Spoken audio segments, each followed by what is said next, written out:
অনুষ্ঠানে আপনাদের সবাইকে স্বাগত জানাই। এটা আয়োজন করেছে ব্রেন্ট ইসলামিক সার্কেল, সহযোগিতা করেছে সৌদি আরবের ফোরাম ফর সোশ্যাল স্টাডিজ। আমরা এই প্রথমবারের মতো খ্রিস্টান ধর্মের বক্তাগণের সাথে মতবিনিময় ও আলোচনা অনুষ্ঠানের আয়োজন করেছি। আপনাদের মধ্যে যারা মনে করছেন যে এটা হবে একটা বিতর্ক অনুষ্ঠান, তাদেরকে আসলে হতাশ হতে হবে। আমাদের ইচ্ছে সেরকম নয়। আজকের এই অনুষ্ঠানে আমাদের উদ্দেশ্য, আমরা একে অন্যের দৃষ্টিভঙ্গি বোঝার চেষ্টা করব, অন্যকে জানব আর দেখব আমাদের সাদৃশ্যগুলো কী কী। আমাদের আজকের এই অনুষ্ঠানের ফরম্যাট হবে এরকম: প্রথমেই পবিত্র কোরআন তেলাওয়াত এবং তারপরে পবিত্র বাইবেল পাঠ। এরপর রেভারেন্ড উইলিয়াম টেইলর কথা বলবেন, যার টপিক হবে আগামী শতাব্দীতে সাম্প্রদায়িক মূল্যবোধ ধর্মের ভূমিকা। তারপর ইন্ডিয়ার ডক্টর জাকির নায়েক বলবেন ফ্যামিলি ভ্যালুজ সম্পর্কে। এরপরে রেভারেন্ড ডক্টর উইলিয়াম টেইলর আবারও দর্শকদের উদ্দেশ্যে কথা বলবেন 5 মিনিট ধরে। এরপর 1 ঘন্টা চলবে প্রশ্ন ও উত্তর পর্ব। সব প্রশ্নই চিরকুটে দিতে হবে। প্রত্যেকের সিটের পাশেই কাগজ আছে। কেউ যদি প্রশ্ন করতে চায় তাহলে সেটা কাগজে লিখে আমাদের সামনে টেবিলের উপর রেখে দেবেন। আমরাও সবগুলোর উত্তর দেওয়ার জন্য যথাসাধ্য চেষ্টা করব। আমি এখন অনুরোধ করছি ভাই তৈয়ব শরীফকে আসার জন্য। তিনি এবছর এ লেভেল শেষ করে বিশ্ববিদ্যালয়ে ভর্তি হবেন। তিনি এখন কোরআন তেলাওয়াত করবেন। তৈয়ব। أعوذ بالله من الشيطان الرجيم فما أوتيتم من شيء فمتاع الحياة الدنيا وما عند الله خير وأبقى للذين آمنوا وعلى ربهم يتوكلون وما عند الله خير وأبقى وما عند الله خير وأبقى للذين آمنوا وما عند الله خير وأبقى للذين آمنوا وعلى ربهم يتوكلون والذين يجتنبون كبائر الإثم والفواحش وإذا ما غضبوا هم يغفرون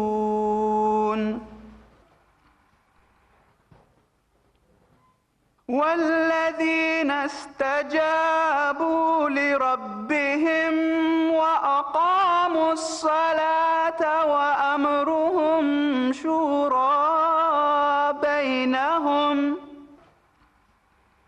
ومما رزقناهم ينفقون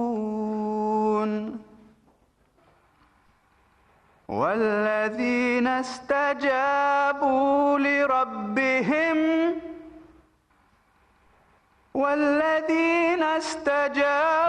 لربهم وأقاموا الصلاة وأمرهم شورى بينهم ومما رزقناهم ينفقون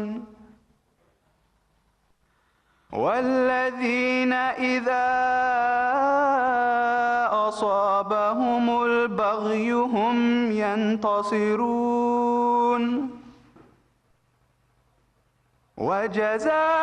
وجزاء سيئة سيئة مثلها فمن عفا وأصلح فأجره على الله فمن عفا وأصلح فأجره على الله إنه لا يحب الظالمين ولمن انتصر بعد ظلمه فأولئك ما عليهم من سبيل ولمن انتصر بعد ظلمه فأولئك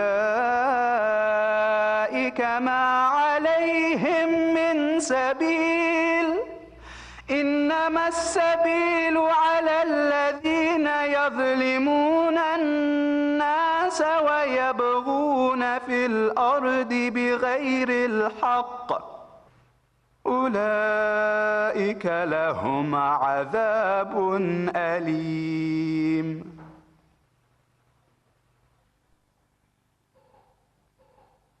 ولمن صبر وغفر إن ذلك لمن عزم الأمور ولمن صبر وغفر إن ذلك لمن عزم الأمور صدق الله العظيم পবিত্র কোরআনের সূরা শুরা অধ্যায় ৪২ আয়াত নম্বর ৩৬ থেকে আয়াত ৪৩। দয়াময় পরম দয়ালু আল্লাহ তাআলার নামে শুরু করছি। তোমাদের এখানে যা কিছু দেয়া হয়েছে সেগুলো আসলে এই পার্থিব জীবনের ভোগ, কিন্তু যেটা আল্লাহর নিকট সেটাই উত্তম এবং বেশি স্থায়ী। এটা তাদের জন্য যারা ঈমান আনে এবং তাদের প্রতিপালকের উপর নির্ভর করে, যারা গুরুতর পাপ আর অশ্লীল কাজ থেকে বিরত থাকে এবং যখন তারা রাগান্বিত তখনও তারা ক্ষমা করে, যারা প্রতিপালকের আহ্বানে সাড়া দেয় এবং নিয়মিত সালাত আদায় করে, নিজেদের মধ্যে পরামর্শের মাধ্যমে বিভিন্ন কাজ সম্পন্ন করে এবং আমি যা রিজিক দিয়েছি তা থেকে তারা ব্যয় করে, এবং যারা অত্যাচারিত হলে তার প্রতিশোধ গ্রহণ করে, তারা কাপুরুষ নয় বরং তারা নিজেদের রক্ষা করে। তারা মন্দের প্রতিফলে সেরকম মন্দ দেয় যেটা হবে মাত্রায় তার অনুরূপ, কিন্তু যে ক্ষমা করে দেয় এবং সেখানে আপোস করে তার পুরস্কার আল্লাহর নিকট আছে, কারণ নিশ্চয়ই আল্লাহ জালিমদের পছন্দ করেন না। তবে যদি কেউ অত্যাচারিত হওয়ার পর আত্মরক্ষার চেষ্টা করে, প্রতিবিধান করার চেষ্টা করে, তাদের বিরুদ্ধে কোনো ব্যবস্থা নেওয়া হবে না। কেবল তাদের বিরুদ্ধে ব্যবস্থা নেওয়া হবে যারা মানুষের উপর অত্যাচার করে এবং পৃথিবী জুড়ে যারা বিদ্রোহী আচরণ করে, ন্যায়নিষ্ঠা ও সুবিচারকে উপেক্ষা করে, তাদের জন্য রয়েছে খুবই ভয়ঙ্কর শাস্তি। তবে যদি কেউ ধৈর্য ধারণ করে এবং ক্ষমা করে, তাহলে তো নিশ্চয়ই সেটা দৃঢ় সংকল্পের কাজ। সাদাকাল্লাহুল আজিম। অনেক ধন্যবাদ তৈয়ব। এবারে আসছেন ভাই ব্রায়ান কেক, তিনি মেম্বার অফ হ্যারোর লোকাল কাউন্সিলর। ভাই ব্রায়ান পবিত্র বাইবেল পাঠ করে শোনাবেন। আমি বাইবেলের দুইটা অনুচ্ছেদ পড়ব, একটা ওল্ড টেস্টামেন্ট থেকে, অন্যটা নিউ টেস্টামেন্ট। ওল্ড টেস্টামেন্টের বুক অফ সামস অধ্যায় নম্বর ১৩৩। তোমরা দেখো এটা কত সুন্দর আর মনোরম যখন ভাইয়েরা সঙ্গবদ্ধ হয়ে বাস করে। এটা যেন সেই সুগন্ধি তেলের মতো যেটা হারুনের মাথায় দেয়া হয়েছে আর দাড়িবে গড়িয়ে পড়েছে, এবং তার পোশাকেও সেটা গড়িয়ে পড়েছে। এটা হরমোন পর্বত থেকে আসা বৃষ্টির মতো যা সিয়ন পর্বতের উপর ঝরে পড়ছে, কারণ সিয়নে প্রভু তার আশীর্বাদ দিয়েছিলেন, অনন্ত জীবনের আশীর্বাদ। এবার আমি নিউ টেস্টামেন্ট থেকে কয়েকটা অনুচ্ছেদের উদ্ধৃতি দিচ্ছি। গসপেল অব ম্যাথিউ, বাইবেলের নিউ টেস্টামেন্ট অধ্যায় ২৫, অনুচ্ছেদ নম্বর ৩৪ থেকে ৪৬। এরপর রাজা তার ডান দিকের লোকদের বলবেন, তোমরা যারা পিতার আশীর্বাদ পেয়েছ তারা এসে সেই রাজ্যের অধিকার নাও যেটা জগৎ সৃষ্টির আগে তোমাদের জন্য তৈরি হয়েছে। কারণ আমি ক্ষুধার্ত ছিলাম, তোমরা আমাকে খেতে দিয়েছ। আমি পিপাসার্ত ছিলাম, তোমরা আমাকে পানি দিয়েছ। আমি অচেনা আগন্তুক, তোমরা আমাকে স্বাগত জানিয়েছ। আমার পরনে কাপড় ছিল না, তোমরা পোশাক দিয়েছ। আমি অসুস্থ ছিলাম, তোমরা আমার সেবা করেছ। আমি কারাগারে ছিলাম, তোমরা আমাকে দেখতে এসেছ। তখন ডান দিকের লোকেরা বলবে, প্রভু, কখন আপনাকে ক্ষুধার্ত দেখে খাবার আর পিপাসার্ত দেখে পানি দিলাম? কখন আপনাকে আগন্তুক হিসাবে দেখে স্বাগত জানিয়েছি? কখন আপনাকে পোশাক দিয়েছি? কখন দেখেছি অসুস্থ বা কারাগারে আর আপনাকে দেখতে গিয়েছি? তখন রাজা উত্তরে বলবেন, সত্যি বলতে, তোমরা যখন আমার তুচ্ছতমদের কারো সাথে এমন ব্যবহার করেছিলে, তখন সেটা আমার জন্যই করেছিলে। এরপর রাজা তার বাম দিকের লোকদের বলবেন, তোমরা অভিশপ্ত দূর হয়ে যাও, শয়তান আর দেবদূতদের জন্য প্রস্তুত করা ভয়ানক আগুনে গিয়ে পড়ো। কারণ আমি ক্ষুধার্ত ছিলাম, তোমরা আমাকে খেতে দাওনি। আমি পিপাসার্ত ছিলাম, তোমরা আমাকে পানি দাওনি। আমি ছিলাম আগন্তুক, তোমরা স্বাগত জানাওনি। আমার কাপড় ছিল না, পোশাক দাওনি। অসুস্থ, কারাগারে বন্দী, তোমরা আমাকে দেখতে আসোনি। এর উত্তরে তখন তারা বলবে, হে প্রভু, আমরা কখন আপনাকে ক্ষুধার্ত পিপাসার্ত দেখলাম, আগন্তুক, নগ্ন, অসুস্থ বা কারাগারে দেখলাম, আর আপনাকে সাহায্য করিনি? রাজা তখন তাদের বলবেন, সত্যি বলতে, তোমরা আমার তুচ্ছতমদের কারো সাথে এমন ব্যবহার করনি, তাই তোমরা আমার জন্য করনি। এরপর অধার্মিক লোকেরা যাবে অনন্তকাল শাস্তি ভোগ করার জন্য, কিন্তু ধার্মিকেরা যাবে অনন্ত জীবনে।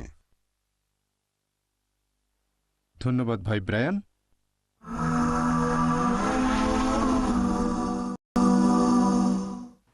এখন আপনাদের সামনে আসছেন রেভারেন্ড ডক্টর উইলিয়াম টেইলর। তিনি অ্যাংলিকান ধর্মযাজক আর পশ্চিম লন্ডনে এরিয়া ডিন অফ হিলিং। তিনি মধ্যপ্রাচ্যে ভাষা, রাজনীতি এবং ঈশ্বরতত্ত্বের উপর পড়াশোনা করেছেন। তার পিএইচডি থিসিসের বিষয় ছিল অটোমান সাম্রাজ্যে সংখ্যালঘু অমুসলিমদের অবস্থান। কেমব্রিজ বিশ্ববিদ্যালয়ে তিনি এই থিসিস করেন। এর আগে ক্যান্টারবেরির আর্চ বিশপের ব্যক্তিগত সহকারী হিসেবে কাজ করেছেন। তখন তার দায়িত্ব ছিল প্রাচ্যের অর্থোডক্স চার্চগুলোর সাথে যোগাযোগ রক্ষা করা। তিনি জর্দানের আম্মানে ব্রিটিশ দূতাবাসের চ্যাপলিন হিসেবে কাজ করেছেন।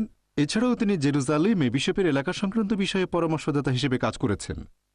তিনি তুরস্ক এবং তুর্কি ভাষা প্রচলিত এরকম সব দেশে ভ্রমণ করেছেন এবং মৌরিতানিয়া বাদে সবগুলো আরব দেশে গিয়েছেন। তিনি একজন লেখক এবং বক্তা। এতক্ষণ ওনার ব্যাপারে অনেক কথা বললাম, এখন আপনারা ওনার মুখের কথাই শুনতে পাবেন।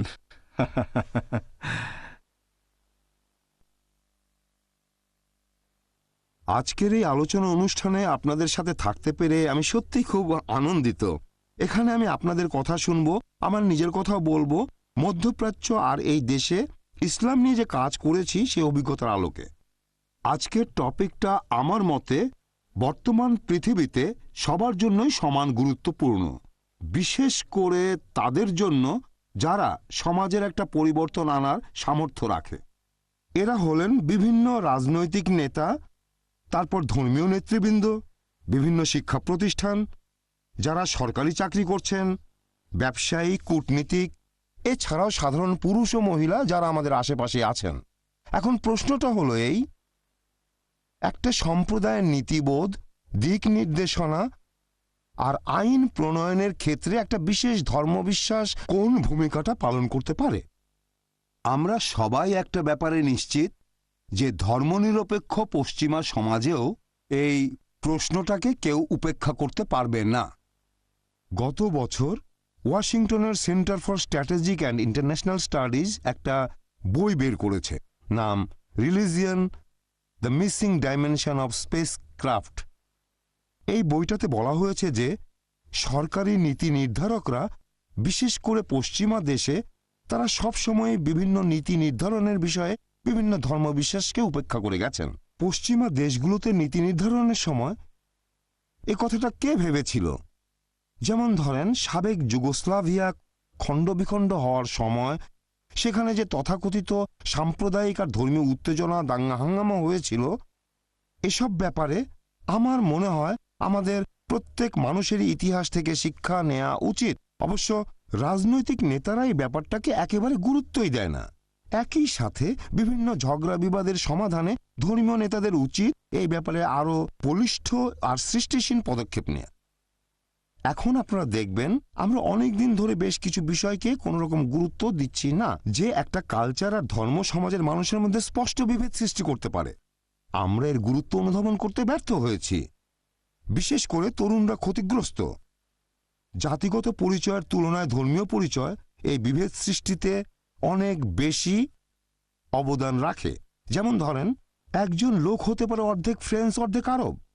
আর একই সাথে ফ্রান্স আর সৌদি আরবের নাগরিক, কিন্তু একই সাথে অর্ধেক ক্যাথলিক আর অর্ধেক মুসলিম হওয়া যায় না। পৃথিবীর অন্যতম বিখ্যাত একজন খ্রিস্টান ধর্ম বিশেষজ্ঞ, জার্মান ক্যাথলিক ধর্ম বিশেষজ্ঞ হ্যান্স কুন গত বছর লন্ডনে একটা লেকচার দিয়েছিলেন। টপিক ছিল টুয়ার্ডস দ্য গ্লোবাল এথিক্স। ওনার থিসিস আর আজকে আমার উদ্দেশ্য বিভিন্ন ধর্মের মানুষের মধ্যে শান্তি ও সৌহার্দ্য। এটা পুরোপুরি মানুষ জাতির জন্য এখন খুবই জরুরি একটা ব্যাপার। হেন্স কুন তার লেকচারে বলেছিলেন, বিভিন্ন ধর্মের মধ্যে শান্তি না থাকলে অনেক জাতি যুদ্ধে লিপ্ত হবে। ধর্মীয় নেতাদের মধ্যে আলোচনা না হলে ধর্মগুলোর মধ্যে শান্তি থাকবে না, আর ধর্ম নিয়ে আলোচনা হলে ধর্মের প্রতিষ্ঠা বা উৎপত্তি নিয়েও আলোচনা করতে হবে সবাইকে। আমার মনে হয় এই বিশ্লেষণটা সঠিক। আমি এখানে 4টা পয়েন্টের কথা বলবো, সংক্ষেপে বলার চেষ্টা করব। আশা করি এতে বিভিন্ন ধর্মের মানুষের উপকার হবে, বিশেষ করে মুসলিম আর খ্রিস্টান ভাই বোনদের। আমার মনে হয় না এই কাজটার দায়িত্ব শুধু বিভিন্ন বিশেষজ্ঞ আর ধর্মীয় নেতাদের উপরে। এখানে আমরা সবাই একসাথে কাজ করব। সরকারের নীতি নির্ধারকরাও থাকবেন, বিশেষ করে যে সমাজে অনেক ধর্মের অনুসারী, যেমন আমাদের এই সমাজ। আমি যে 4টা পয়েন্টের কথা বলতে চাই সেগুলো হলো, আর এই 4টা পয়েন্টের কথা ক্যান্টারবেরির আর্চবিশপও বলেছিলেন যখন তিনি মিশরের আল আজাহারে ধর্মীয় নেতাদের সাথে দেখা করেছিলেন। আর এখানে বিশেষ করে খ্রিস্টান ধর্ম আর ইসলাম ধর্মের সম্পর্কের কথা বলা হয়েছে। 1 নাম্বার, বন্ধুত্ব, শত্রুতা নয়। 2 নাম্বার, বুঝতে পারা, অজ্ঞতা নয়। 3 নাম্বার, আমন্ত্রণ জানানো, বহিষ্কার করা নয়। আর 4 নাম্বার, সহযোগিতা, ঝগড়া বিবাদ নয়। এখন এই পয়েন্টগুলো একটু বিস্তারিত বলছি। তাহলে 1 নাম্বার, বন্ধুত্ব, শত্রুতা নয়। এখানে আমি সহ্য করা এটা না বলে বলছি বন্ধুত্বের কথা। সহ্য করা এই শব্দটাকে মাঝে মধ্যে একটু অন্য অর্থেও ব্যবহার করা হয়, যেমন কোনো ব্যাপারে উদাসীন থাকা, যেটা হয়তো আমি পছন্দ করি না। যেমন ধরেন, আপনার সিগারেট খাওয়া আমি সহ্য করছি, তবে এর ধোঁয়ায় আমার অসুবিধা হচ্ছে। বন্ধুত্ব হলো এমন একটা সম্পর্ক যেখানে আমরা পার্থক্যগুলো পরস্পর মেনে নেব, আর ধর্মবিশ্বাসের পার্থক্য নিয়েও আমরা কোনো রকম ঘৃণা বা বিদ্বেষ পোষণ করব না। ডক্টর অ্যালবার্ট হুরানি, এই বিশ্বখ্যাত আরব এবং মুসলিম বিশেষজ্ঞ, লিখেছিলেন, ইসলাম ধর্ম আর এর বিভিন্ন দিক সম্পর্কে কেউ পরিষ্কারভাবে বলতে পারবে না, যদি না সে তাদের সাথে একটা চলমান সম্পর্ক তৈরি করে যাদের ব্যাপারে সে এগুলো লিখছে। আর হুরানির বলা এই চলমান সম্পর্ক যে কোনো আলোচনার ক্ষেত্রে গুরুত্বপূর্ণ হতে পারে। কোনো ধর্মীয় নেতা বা কোনো ধর্মীয় প্রতিষ্ঠান অথবা কোনো ধর্মীয় কর্তৃপক্ষ।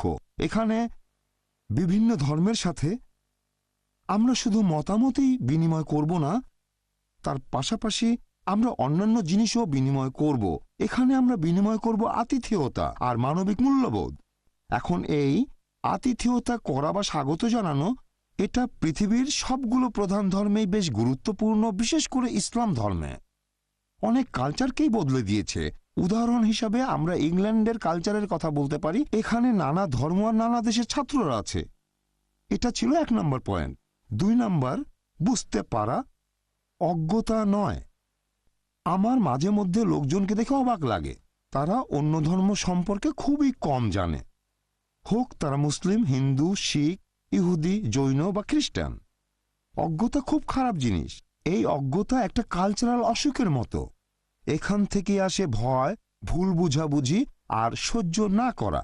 আপনাদের একটা উদাহরণ দেই। ইসলাম এই ধর্মকে পশ্চিমা বিশ্ব সবসময় ভুল বুঝেছে আর ভুলভাবে প্রচার করেছে। এখনও ব্যাপারটা সেই রকমই। ডক্টর আজিজ আল আজমে এক্সটেটার ইউনিভার্সিটিতে ইসলামিক স্টাডিজের প্রফেসর দেখিয়েছেন যে ইসলামকে নিয়ে পশ্চিমাদের বানানো ক্যারিকেচার মোট 3টা ধাপ পার হয়। 16 শতাব্দীতে ধর্মীয় সংস্কারের আগে তারা ইসলামকে দেখাতো অসহিষ্ণু আর খারাপ ধর্ম হিসাবে। তারপর অষ্টাদশ শতাব্দীতে ইসলাম ধর্ম হয়ে গেল অদ্ভুত আর হাস্যকর, আর বর্তমানে যে ধর্মবিশ্বাসটা খুবই ভীতিকর।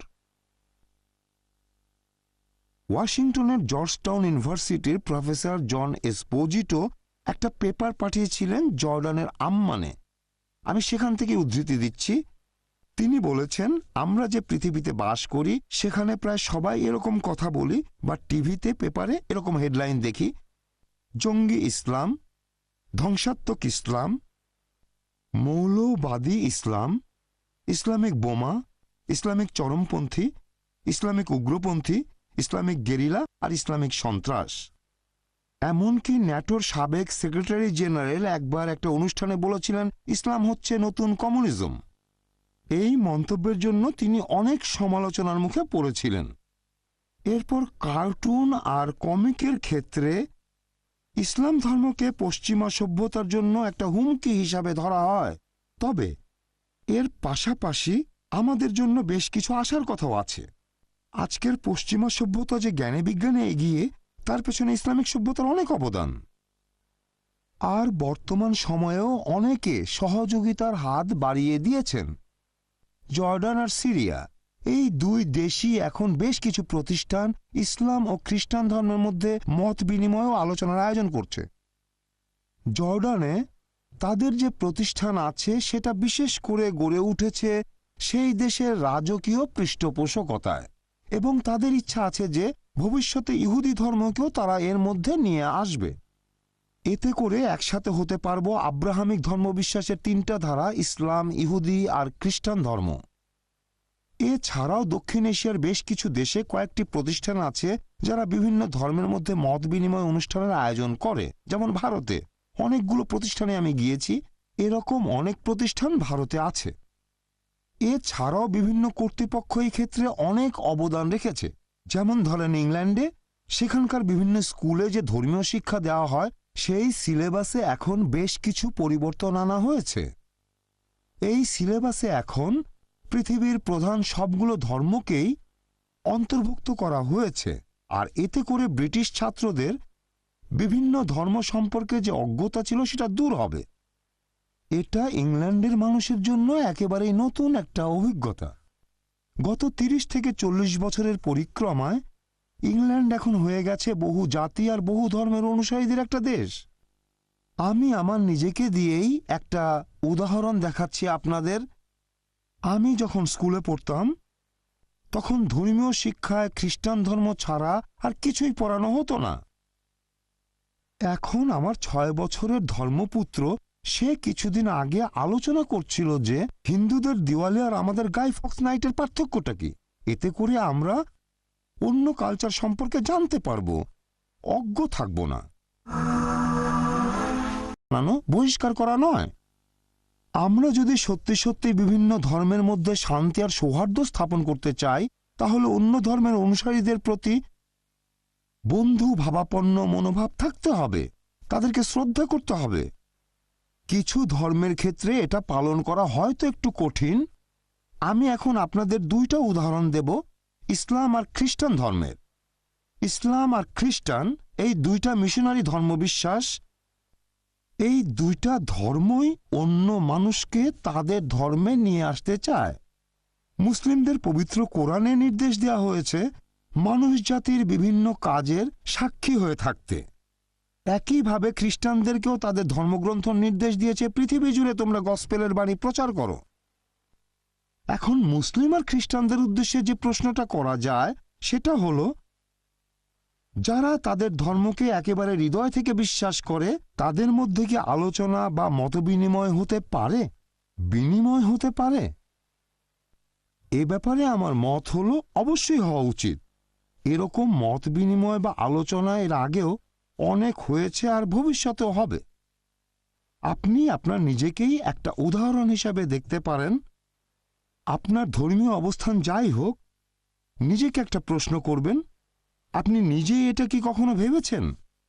যেহেতু একটা বিশেষ ধর্মীয় বিশ্বাসের সমাজে আপনার একটা পরিচিতি আছে, একটা গ্রহণযোগ্যতা আছে, সেই জন্য কোনো কিছু শোনা, শেখা আর আয়ত্ত করার ব্যাপারে আপনার আগ্রহ কমে যাচ্ছে।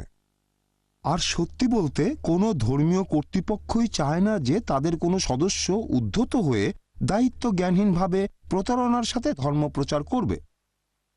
এবারে আমি আরেকটা প্রশ্ন করতে চাই এরকম সবাইকে যারা পৃথিবীর প্রধান কোনো একটা ধর্মের অনুসারী। কোনো প্রধান ধর্ম কি অন্যদেরকেও সেই সুযোগ সুবিধা দিতে রাজি আছে যেগুলো তার নিজের সদস্যরা সাধারণত পেয়ে থাকে?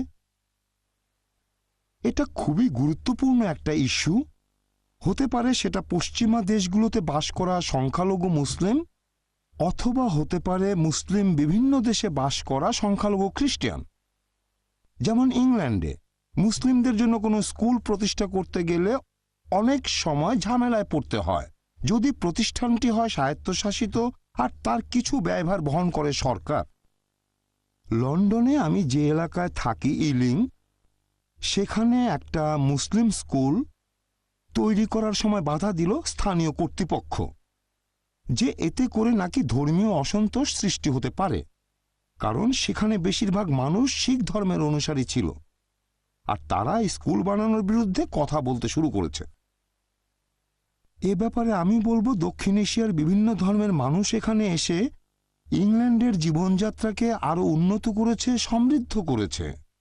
আর বিভিন্ন ধর্মের মানুষ যে একে অন্যের সাথে শান্তিতে বসবাস করতে পারে সে ব্যাপারে ইংল্যান্ড একটা বিশেষ দৃষ্টান্ত স্থাপন করেছে। ব্রিটিশ কালচার আগে মনে করত ধর্ম জিনিসটা গুরুত্বপূর্ণ না। এই সমাজে একসময় মানুষ মনে করত সবকিছুই টাকা দিয়ে কেনা যায়। তারা মনে করত সবকিছুকেই টাকার মাধ্যমে বিনিময় করা যায়। তারা এখন বুঝতে পারছে ধর্মীয় বিশ্বাস টাকা দিয়ে কেনা যায় না। ইংল্যান্ডের প্রধান চার্চগুলোর ধর্মীয় নেতাদের দৃষ্টিভঙ্গি এখন এরকমই।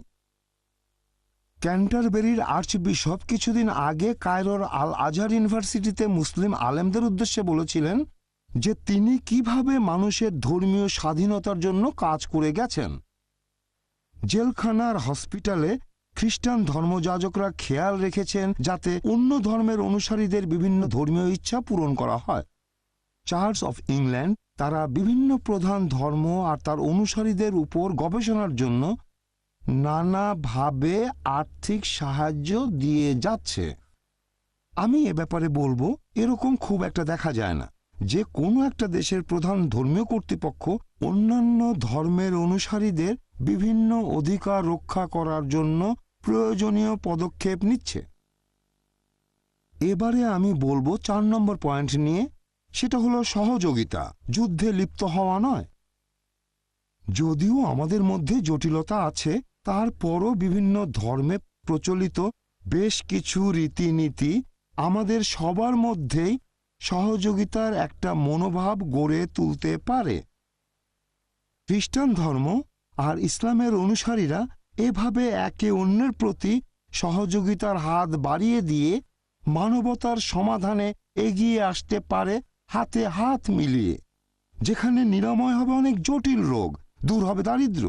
আমি এরকম কয়েকটা সহযোগিতার ক্ষেত্রের কথা আপনাদের বলছি। যে কোনো ধর্মের ধার্মিক একজন লোক সে হবে দায়িত্বশীল নাগরিক আর ভালো একজন প্রতিবেশী। এখানে তার কাজকর্ম শুধুমাত্র তার নিজের সম্প্রদায়ের মধ্যেই সীমাবদ্ধ থাকবে না, এর পাশাপাশি সে অন্য ধর্মের মানুষের সাথে শ্রদ্ধা আর সহমর্মিতার সাথে ব্যবহার করবে। বর্তমান ইন্ডিয়ার প্রেক্ষাপটে মহাত্মা গান্ধী এই ব্যাপারে অসাধারণ একটা দৃষ্টান্ত হতে পারেন। মানুষের জীবনে নৈতিকতার মূল্য, পারিবারিক জীবনের গুরুত্ব, অহিংস পদ্ধতিতে বিভিন্ন সমস্যার সমাধান করা, গরিব এবং দুস্থদের প্রতি সাহায্যের হাত বাড়ানো, আর একজন সর্বশক্তিমানের প্রতি দায়বদ্ধ থাকা আর তার প্রতি আনুগত্য প্রকাশ করা। সব ধর্মই একমত হবে যে একটা সমাজে সুবিচার করাটা খুবই গুরুত্বপূর্ণ একটা কাজ। সমাজের আইন কানুনের একটা নৈতিক ভিত্তি থাকবে। ইতিহাস আমাদের বলে শুধু তৈরি করা আইন মানুষকে উন্নতির পথে নিয়ে যেতে পারে না। এটা আমাদের সুবিচার করার মানসিকতাকে প্রভাবিত করে। যারা আইন প্রয়োগ করে তাদেরকেও প্রভাবিত করে। যারা শাসন করে তাদের মধ্যে একটা ভারসাম্য আনে। সুবিচার মানে সব মানুষের জন্যই সুবিচার।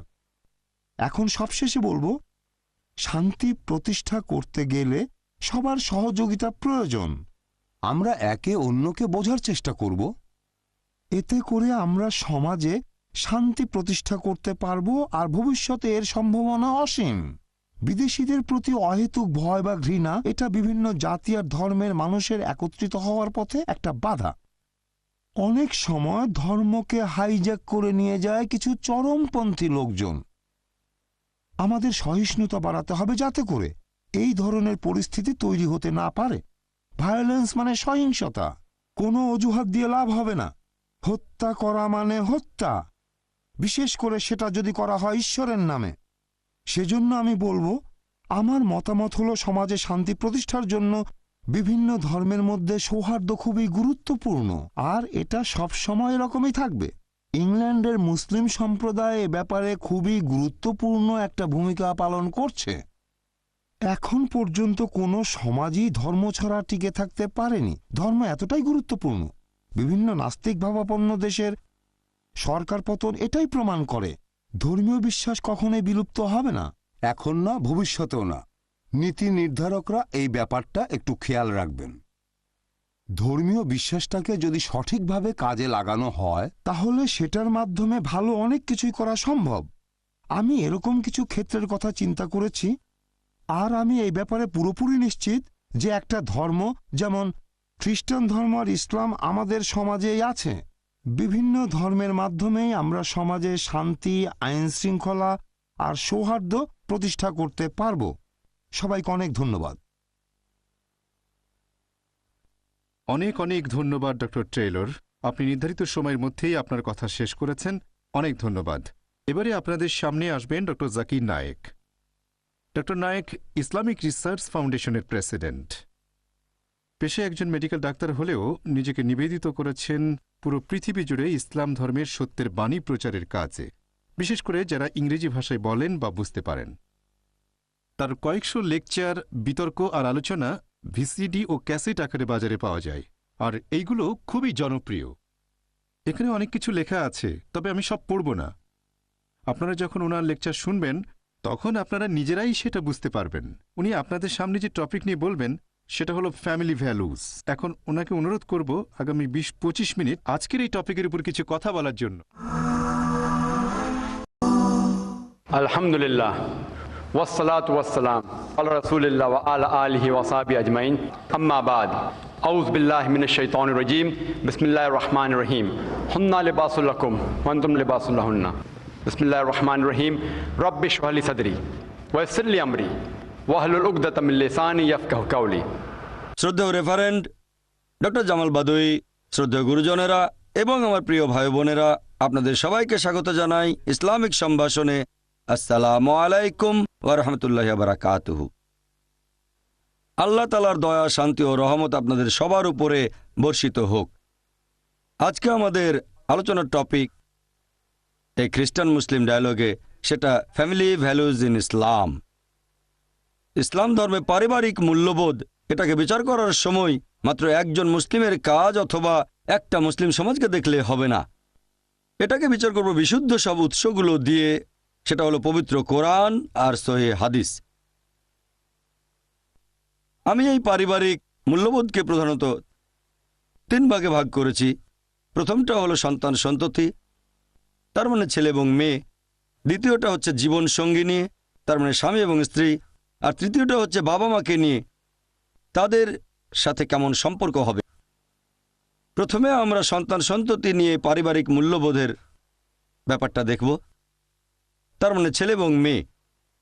পবিত্র কোরআন বলছে সূরা আনাম অধ্যায় নম্বর 6 আয়াত নম্বর 151, এছাড়াও সূরা ইসরা অধ্যায় 17 আয়াত নম্বর 31, যে দারিদ্র্যের ভয়ে তোমাদের সন্তানদের হত্যা করো না, কারণ আল্লাহ রিজিক দেন তোমাদের আর তোমাদের সন্তানদের। সন্তানকে হত্যা করা হচ্ছে একটা গুরুতর অপরাধ।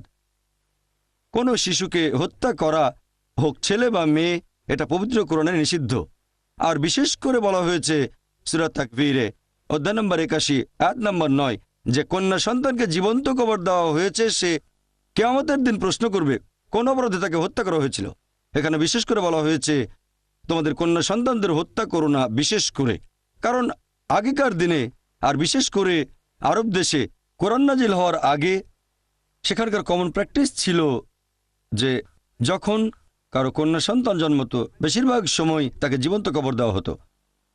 আলহামদুলিল্লাহ, পবিত্র কোরআন নাজিল হওয়ার পরে এই অশুভ প্র্যাকটিসটা আরব দেশে পুরোপুরি বন্ধ হয়ে যায়। তবে দুর্ভাগ্যজনকভাবে এখনও কিছু দেশে দেখা যায় আমি যে দেশ থেকে এসেছি মানে ভারত, এরকম বেশ কিছু দেশে এটা হয় কালচারের প্রভাবে। আর এ ব্যাপারে একটা জরিপ করেছিলেন এমিলি বেকানন বিবিসিতে একটা অনুষ্ঠানে, নাম ছিল লেট হার ডাই, টপিকের নামে অ্যাসাইনমেন্ট। তিনি বলেছেন যে প্রত্যেক দিন ভারতে ৩,০০০-এরও বেশি মহিলার গর্ভপাত ঘটানো হয় যখন জানতে পারে পেটের সন্তানটা মেয়ে। কোরআন শিশু হত্যা, বিশেষ করে কন্যা সন্তানকে হত্যা নিষিদ্ধ করেছে। পাশাপাশি কোরআন তাকেও তিরস্কার করেছে যে কন্যা সন্তান হওয়ার সংবাদ শুনলে দুঃখিত হয়ে পড়ে। পবিত্র কোরআন বলছে, সূরা নাহাল অধ্যায় নম্বর ১৬ আয়াত নম্বর ৫৮, পবিত্র কোরআন বলছে, যখন কাউকে সংবাদ দেওয়া হয় যে তার কন্যা সন্তান হয়েছে, তার মুখ কালো হয়ে যায় আর অসহনীয় মনস্তাপে ভোগে, আর সে লজ্জায় অন্যদের কাছ থেকে আত্মগোপন করে আর চিন্তা করে হীনতা সত্ত্বেও সে কি তাকে বাঁচিয়ে রাখবে নাকি জীবন্ত কবর দিয়ে দেবে। কত নিকৃষ্ট সিদ্ধান্ত! কন্যা সন্তান হওয়ার সংবাদে যারা দুঃখ পায়, কোরআন তাদেরকে তিরস্কার করেছে। আর আমাদের প্রিয় নবী বলেছেন, এটা সহিহ মুসলিমে ৪ নম্বর খণ্ড হাদিস নম্বর ৬৩৬৪, আমাদের নবী বলেছেন, যদি কেউ লালন পালন করে দুজন কন্যাকে সঠিকভাবে দয়া আর ভালোবাসার সাথে বয়প্রাপ্ত হওয়া পর্যন্ত, তারা থাকবে একই রকম কাছাকাছি এই আঙ্গুল দুটোর মতো রোজ কিয়ামতের দিনে। আরও একটা হাদিস বলছে যে যদি কেউ দুজন কন্যাকে লালন করে দয়া আর ভালোবাসার সাথে বয়প্রাপ্ত হওয়া পর্যন্ত, সে বেহেশতে প্রবেশ করবে। একবার একজন লোক তার ছেলেকে চুমু দিয়ে নিজের কোলে বসাল আমাদের নবীর সামনে।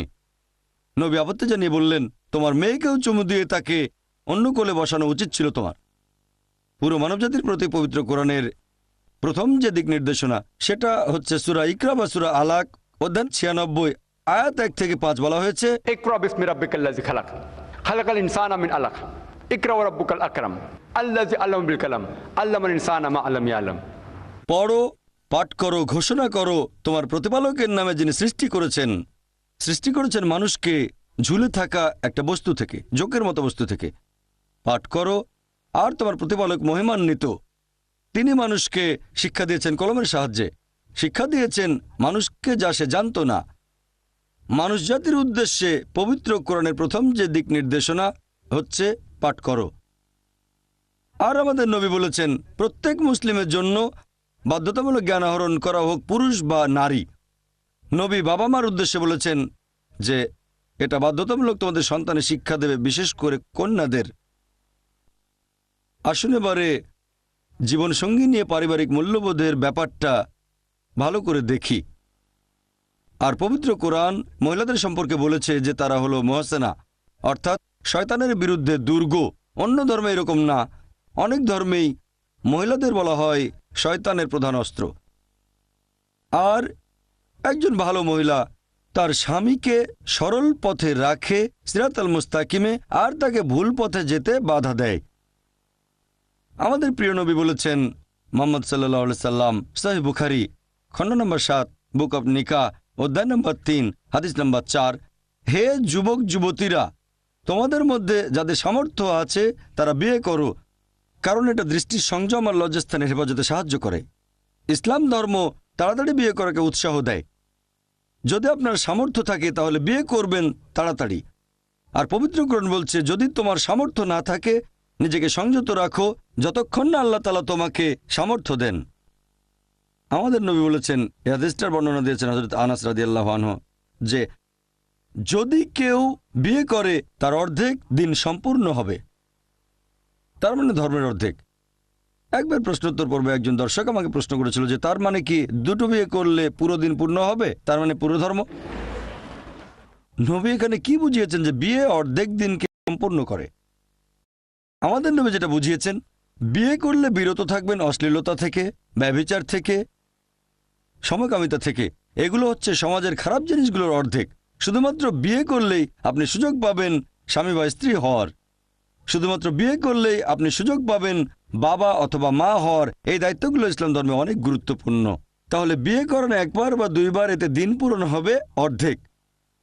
পবিত্র কোরআন বলছে, সূরা রুম অধ্যায় নম্বর 30 আয়াত নম্বর 21, আল্লাহ সুবহানাহু ওয়া তাআলা তোমাদের জন্য যে নিদর্শনাবলী সৃষ্টি করেছেন তার মধ্যে রয়েছে তোমাদের সঙ্গী, যাতে করে তাদের সাথে শান্তিতে বসবাস করতে পারো। তিনি তোমাদের হৃদয়ে ভালোবাসা আর দয়া সৃষ্টি করেছেন। কোরআন বলছে সূরা নিসা অধ্যায় 4 আয়াত 21, এখানে বিয়েকে বলা হয়েছে মিসাক মানে পবিত্র চুক্তিনামা। আর বিয়ে বৈধ হতে গেলে হবু স্বামী আর হবু স্ত্রী দুজনের অনুমতি নেওয়া সমান গুরুত্বপূর্ণ, ছেলে এবং মেয়ের সম্মতি। পবিত্র কোরআন বলছে সূরা নিসা অধ্যায় 4 আয়াত 19, কোনো নারীকে তার ইচ্ছার বিরুদ্ধে নিজের উত্তরাধিকার গণ্য করো না। আমাদের প্রিয় নবী বলেছেন, এই হাদিসটা আছে সহিহ বুখারীতে খণ্ড নম্বর 7 বুক অব নিকাহ অধ্যায় 43 হাদিস নম্বর 5138, যে একবার এক মহিলা নাম খানসা বিনতে খাদেম আল আনসারিয়া আমাদের নবীর কাছে এসে বলল যে তার বাবা তাকে এমন লোককে বিয়ে করতে বাধ্য করেছে যাকে সে পছন্দ করে না। নবী তখন বিয়েটা বাতিল করে দিলেন। ইসলাম ধর্ম অনুযায়ী কোনো বিয়ে বৈধ হতে গেলে ছেলে এবং মেয়ের দুজনেরই সম্মতি সমান গুরুত্বপূর্ণ। আর ইসলাম ধর্মে আমরা মহিলাদের গতানুগতিকভাবে সম্বোধন করতে চায় না, যেভাবে ইংরেজি ভাষায় বলা হয় হাউস ওয়াইফ। এখানে তো হাউজের সাথে তার বিয়ে হয়নি যে হাউস ওয়াইফ বলে রাখতে হবে, কারণ হাউস ওয়াইফ মানে হাউজের ওয়াইফ। আমরা মুসলিমরা মহিলাদের বলি হোম মেকার, কারণ তারা হোম মেক করে, তারা ঘর সৃষ্টি করে। বিয়ে করেছে সমান অধিকারের আরেকজনকে। ইসলাম ধর্মে পুরুষ এবং মহিলা সবাই সমান। সমান মানে এই না যে সবকিছু একই রকম। পবিত্র কোরআন বলছে সূরা বাকারা অধ্যায় নম্বর 2 আয়াত নম্বর 228, যে নারীদের তেমনি অধিকার আছে যেমন অধিকার আছে তাদের উপর পুরুষদের, তবে নারীদের উপর পুরুষদের মর্যাদা আছে। এখন অনেক পুরুষ, পাশাপাশি অনেক মুসলিম কোরআনের এই আয়াতটার ভুল ব্যাখ্যা করে আর মনে করে পুরুষরা নারীদের উপরে। কেউ কেউ মনে করে যে পুরুষ নারীর উপরে। তারা কোরআনের একটা আয়াতের উদ্ধৃতি দেয়, সূরা নিসা অধ্যায় 4 আয়াত 34 বলা হয়েছে আর রিজালু কাওয়ামুন আলান নিসা, যে পুরুষরা হচ্ছে নারীদের কাওয়াম। কাওয়ামের মূল আরবি শব্দ আকামা, যার মানে সোজা হয়ে দাঁড়ানো। এখানে বোঝানো হয়েছে যে পুরুষদের বেশ কিছু অতিরিক্ত দায়িত্ব পালন করতে হবে মহিলাদের সাহায্যের জন্য। এমন না যে তারা মহিলাদের উপরে আর তাদের আদেশ করবে, তারা কিছু অতিরিক্ত দায়িত্ব পালন করবে মহিলাদের সাহায্য করার জন্য। আয়াতটিতে আরো বলা হয়েছে যে আল্লাহ নারীদের চেয়ে পুরুষদের বেশি সামর্থ্য দিয়েছেন।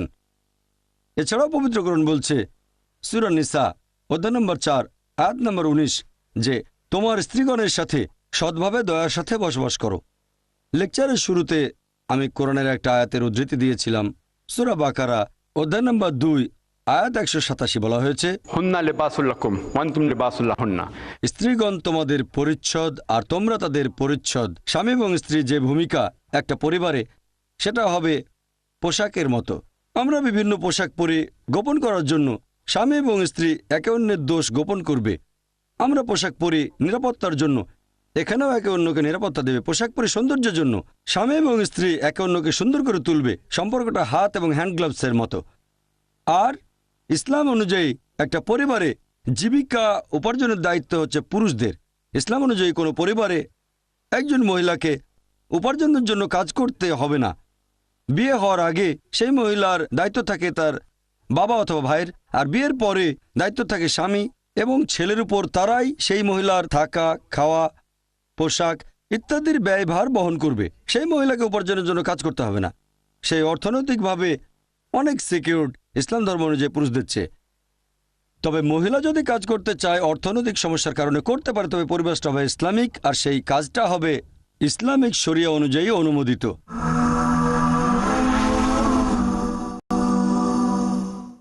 আর বিয়ে করার সময় একজন মহিলা অনেক কিছু পায়। পবিত্র কোরআন বলছে সূরা নিসা অধ্যায় 4 আয়াত 4, যে বিয়ে করার সময় নারীদের তোমরা মোহর দান করবে। তার মানে একটা বিয়ে বৈধ হতে গেলে অবশ্যই মোহর দিতে হবে। হবু স্বামী তার হবু স্ত্রীকে মোহর দান করবে, এটা বাধ্যতামূলক। তবে আমি যে দেশ থেকে এসেছি, তার মানে ভারতে সমাজের নিয়মটা উল্টো। বিয়ের সময় স্ত্রী যৌতুক দেয় তার স্বামীকে, হবু স্বামীকে। এটা ভারতের একটা কালচার যেটা আমাদের সমাজকে কলুষিত করেছে। যেমন একটা মেয়ে বিয়ে করতে চায় কোনো গ্র্যাজুয়েটকে, টাকা দিতে হবে 1 লক্ষ টাকা। পাত্র ইঞ্জিনিয়ার হলে টাকা দিতে হবে 5 লক্ষ টাকা। পাত্র ডাক্তার হলে 10 লক্ষ টাকা। যেন হাটের মধ্যে গরু ছাগল বিক্রি করা হচ্ছে। ইসলাম ধর্মে এরকম কিছু দাবি করা নিষিদ্ধ। যৌতুক নিষিদ্ধ স্ত্রীর কাছ থেকে। মেয়ের বাবা যদি স্বেচ্ছায় কোনো উপহার দেয় তাহলে কোনো সমস্যা নেই, তবে প্রত্যক্ষ বা পরোক্ষভাবে দাবি করাটা নিষিদ্ধ। বলতে পারবে না যে আমার ছেলে মার্সিডিজ গাড়ি চালাতে খুব পছন্দ করে, তার মানে যৌতুক হিসেবে একটা মার্সিডিজ বেঞ্চ দিতে হবে। আমার ছেলে 4 বেডরুমের ফ্ল্যাট খুব পছন্দ করে, তার মানে আমার ছেলেকে আপনার মেয়ের সাথে বিয়ে দিতে পারি যদি ছেলেকে 4 বেডরুমের ফ্ল্যাট দেন। সরাসরি বা ঘুরিয়ে ফিরিয়ে যৌতুক চাওয়াটা হবু স্ত্রীর কাছে ইসলামে অনুমতি নেই। আর মনে করেন সেই মহিলা বিধবা হয়ে গেল দুর্ভাগ্যজনকভাবে, তখন সে সম্পত্তির অংশ পাবে। একজন মহিলা ওয়ারিশ হতে পারে, এছাড়াও ইদ্যতের সময়কালে ভরণ পোষণ পাবে, অর্থনৈতিক সাহায্য। যদি তাকে তালাক দেওয়া হয় সে আর্থিক সাহায্য পাবে। আর মানুষজনের মধ্যে একটা ভুল ধারণা আছে যে ইসলাম ধর্ম পুরুষদের কেন একাধিক স্ত্রী রাখার অনুমতি দিয়েছে। এখানে সময় কম, তাই বিস্তারিত বলতে পারবো না কেন এটার অনুমতি আছে, তবে সংক্ষেপে এটুকু বলতে পারি, পৃথিবীর অন্য সব ধর্মই, ধর্মগ্রন্থগুলো পড়লে দেখবেন এগুলো একজন পুরুষকে যতগুলো ইচ্ছে বিয়ে করার অনুমতি দিয়েছে। আমার জানা মতে কোনো ধর্মগ্রন্থ নেই যেটা পুরুষদের বলছে একটা বিয়ে করো পবিত্রকরণ বাদে। যদি হিন্দু ধর্মগ্রন্থ পড়েন, পুরুষরা যত খুশি বিয়ে করতে পারে।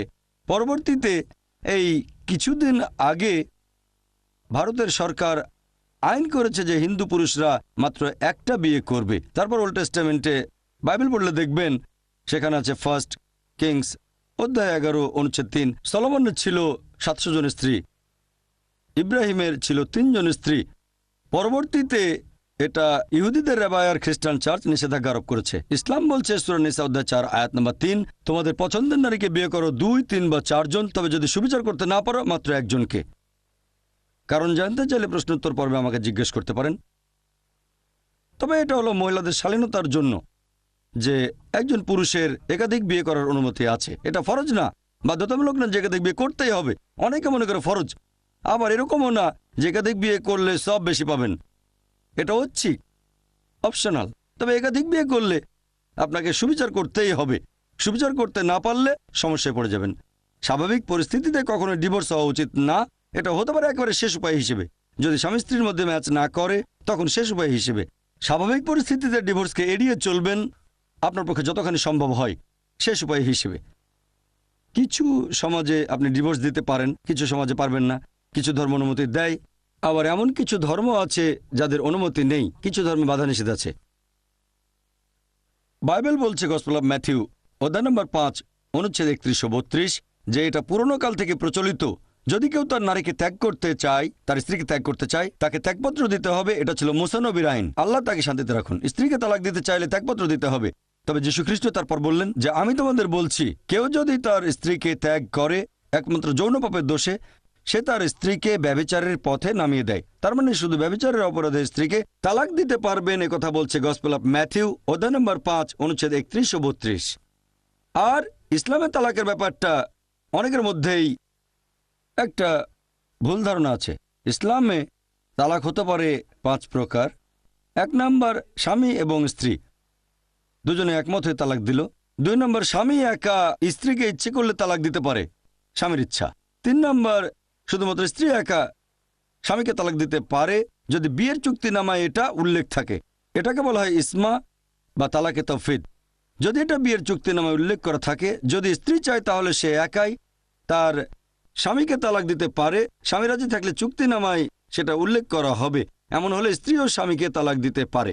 4 নম্বর, যদি বিয়ের চুক্তিনামায় এটা উল্লেখ না থাকে যে স্ত্রী চাইলে স্বামীকে তালাক দিতে পারে, তবে স্বামী হয়তো দুর্ব্যবহার করে অথবা প্রাপ্য অধিকারগুলো দেয় না, তখন সেই মহিলা যেতে পারে কাজী বা প্রধান বিচারকের কাছে আর নেবে নিকাহে ফাস্ক, অর্থাৎ বিয়েটা বাতিল করা। আর 5 নম্বর, হয়তো মহিলার স্বামী খুব ভালো, তারপরে স্ত্রী তাকে তালাক দিতে চায়, এক্ষেত্রে স্বামীকে তালাক দিতে অনুরোধ করবে, এটাকে বলে খুলা। তাহলে তালাক প্রধানত হতে পারে 5 প্রকার। প্রথমটা দুজনের মধ্যে সম্মতি হতে হবে, স্বামী স্ত্রী। দ্বিতীয়টা শুধুমাত্র স্বামীর ইচ্ছায়। তৃতীয়, শুধুমাত্র স্ত্রীর ইচ্ছায় যদি বিয়ের চুক্তিনামায় উল্লেখ থাকে। 4, যদি স্বামী দুর্ব্যবহার করে, এটাকে বলা হয় নিকাহে ফাস্ক। আর 5ম, হয়তো মহিলার স্বামী খুব ভালো, স্ত্রী কোনো ব্যক্তিগত কারণে তালাক চাচ্ছে, তখন নিতে পারে খোলা। আসুন এবার আমরা দেখব বাবা এবং মায়ের ব্যাপারটা, ইসলামে বাবা মার গুরুত্ব। বাবা এবং মা। আল্লাহর কাছে ইবাদত করার ঠিক পরেই আল্লাহ তাআলা পবিত্রকরণে বলেছেন সূরা ইসরা অধ্যায় নম্বর 17 আয়াত 23 ও 24 যে আমি তোমাদের আদেশ দিয়েছি যে তোমরা আল্লাহ ব্যতীত অন্য কারো উপাসনা করবে না আর তোমাদের বাবা মাকে শ্রদ্ধা করবে। যদি তাদের একজনও অথবা তারা দুজনেই বৃদ্ধ হয়ে যায় তাদের ধমক দিয়ে কথা বলো না, তাদের উপর বিরক্ত হয়ে উফ শব্দটা বলো না, বরং তাদের প্রতি তোমার নম্রতার পাখা অবনমিত করো, তাদের সম্বোধন করো সম্মানের সাথে, আর আল্লাহর কাছে দোয়া করো যে তাদের দয়া করো যেভাবে তারা আমাদের শৈশবে লালন করেছিলেন। তাহলে বাবা মা বয়স্ক হয়ে গেলেও তাদের ধমক দিয়ে কথা বলো না, এমনকি উফ শব্দটাও করো না। পবিত্রকরণ বলছে সূরা আনাম অধ্যায় নম্বর 6 আয়াত নম্বর 151 যে বাবা মার সাথে সদ্ব্যবহার করো। পবিত্রকরণ বলছে সূরা লোকমান অধ্যায় 31 আয়াত 14 যে আমি মানুষকে নির্দেশ দিয়েছি বাবা মার সাথে সদ্ব্যবহার করতে। অনেক যন্ত্রণা ভোগ করে মা তোমাদের গর্ভে ধারণ করে আর 2 বছর বয়সে দুধ ছাড়ানো হয়। কোরআন বলছে সূরা আহকাফ অধ্যায় নম্বর 46 আয়াত নম্বর 15 যে আমি মানুষকে নির্দেশ দিয়েছি বাবা মার সাথে সদ্ব্যবহার করবে। মা অনেক কষ্টে গর্ভে ধারণ করে আর অনেক কষ্টে সন্তানকে জন্ম দেয়।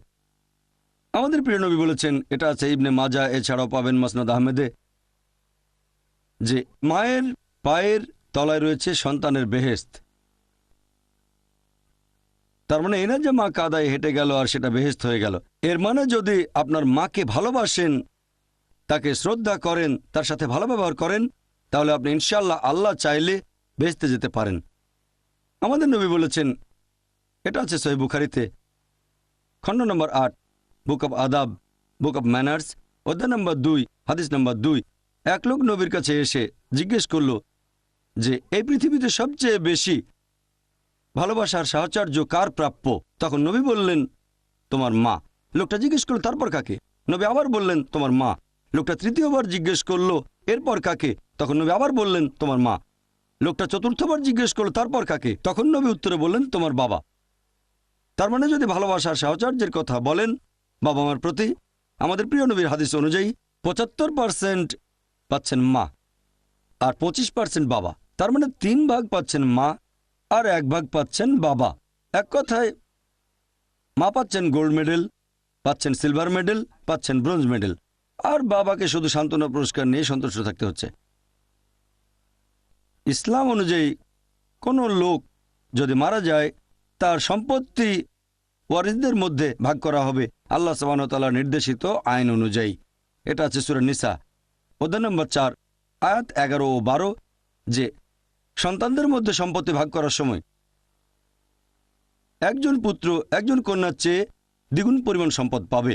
তার মানে মেয়ে পাবে ছেলের অর্ধেক সম্পত্তি। মাত্র একজন কন্যা থাকলে সে পাবে অর্ধেক, 2 বা ততোধিক থাকলে তারা পাবে 2/3, আর তার বাবা মা প্রত্যেকে পাবে 1/6। সে নিঃসন্তান হলে মা পাবে 1/3 যাবতীয় দেনা শোধ করার পর। সূরা নিসার 12 নম্বর আয়াত বলছে, তোমার স্ত্রীর পরিত্যক্ত সম্পদ থেকে তুমি পাবে অর্ধেক যদি সন্তান না থাকে, আর সন্তান থাকলে 1/4, আর তোমার পরিত্যক্ত সম্পদ থেকে স্ত্রী পাবে 1/4 যদি সন্তান না থাকে, সন্তান থাকলে পাবে 1/8।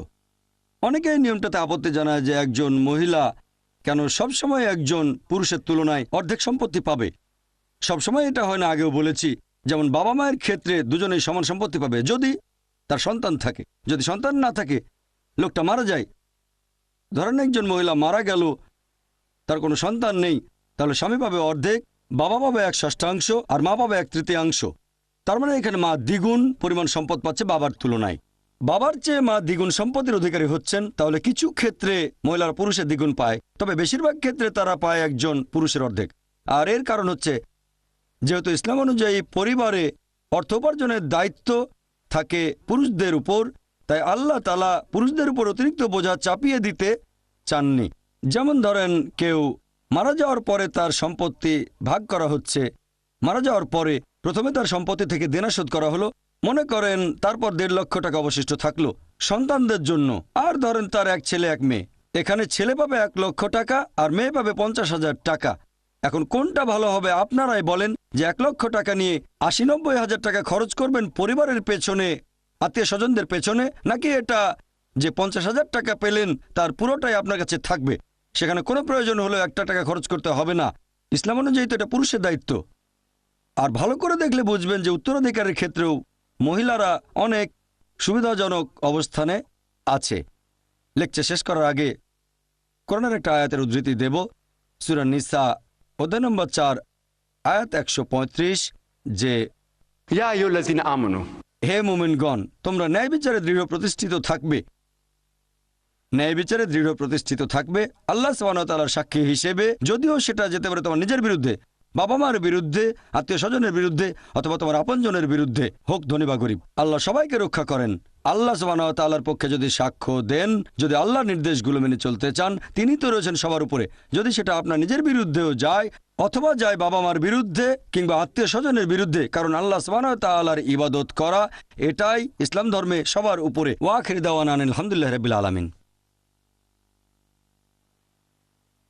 আপনাকে অনেক ধন্যবাদ ডক্টর নায়েক।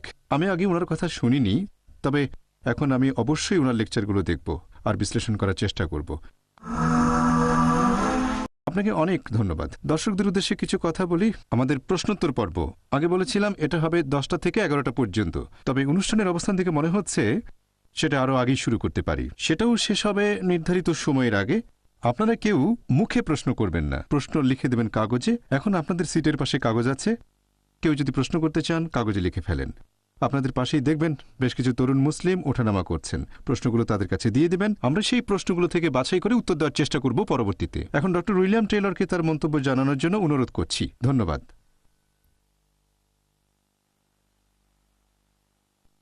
আপনাকে অনেক ধন্যবাদ ডক্টর জাকির।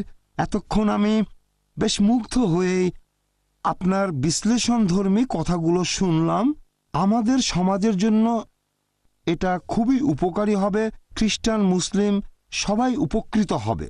এখন ডক্টর জাকির নায়েকের কথার পরিপ্রেক্ষিতে আমি বলবো, দুইটা সমস্যা আছে যেগুলো আমাদের সমাজে প্রকট আকার ধারণ করেছে।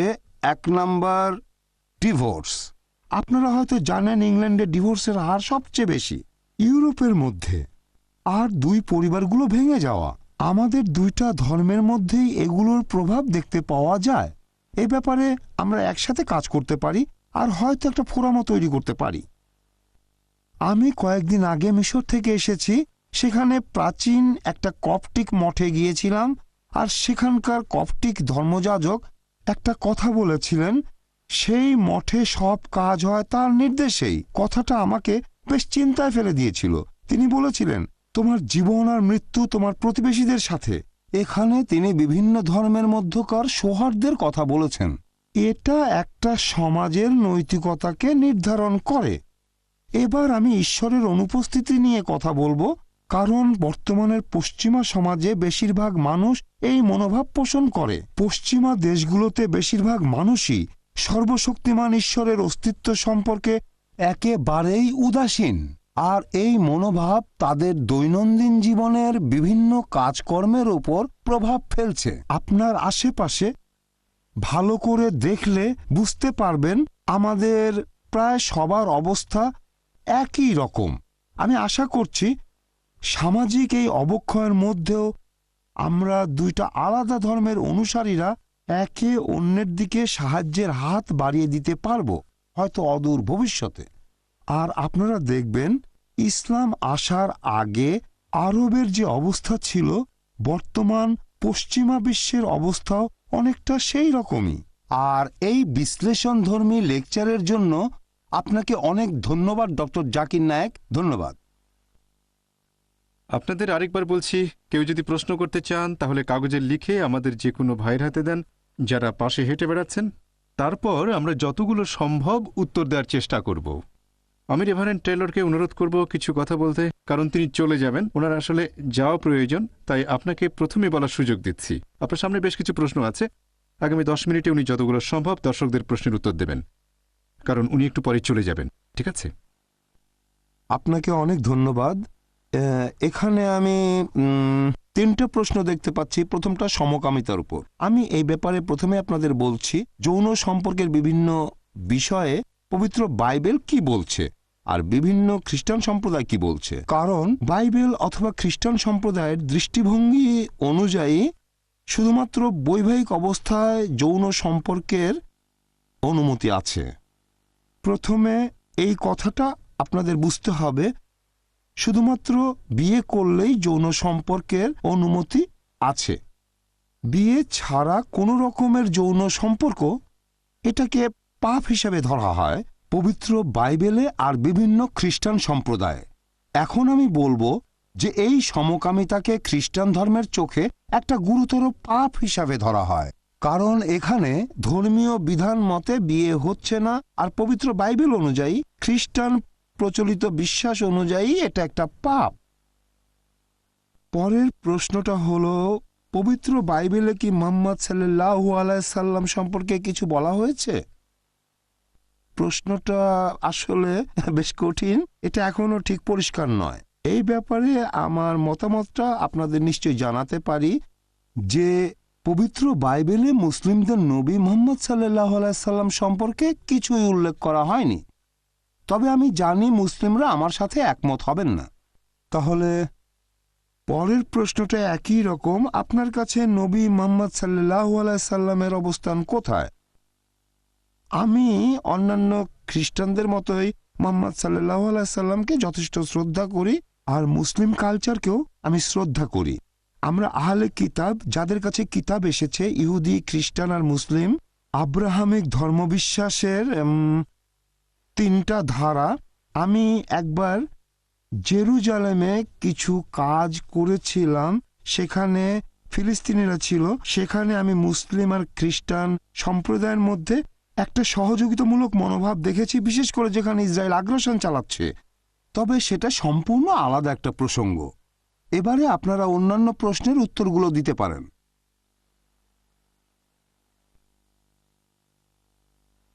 رب اشرح لي صدري ويسر لي امري واحلل عقدة من يفقهوا قولي।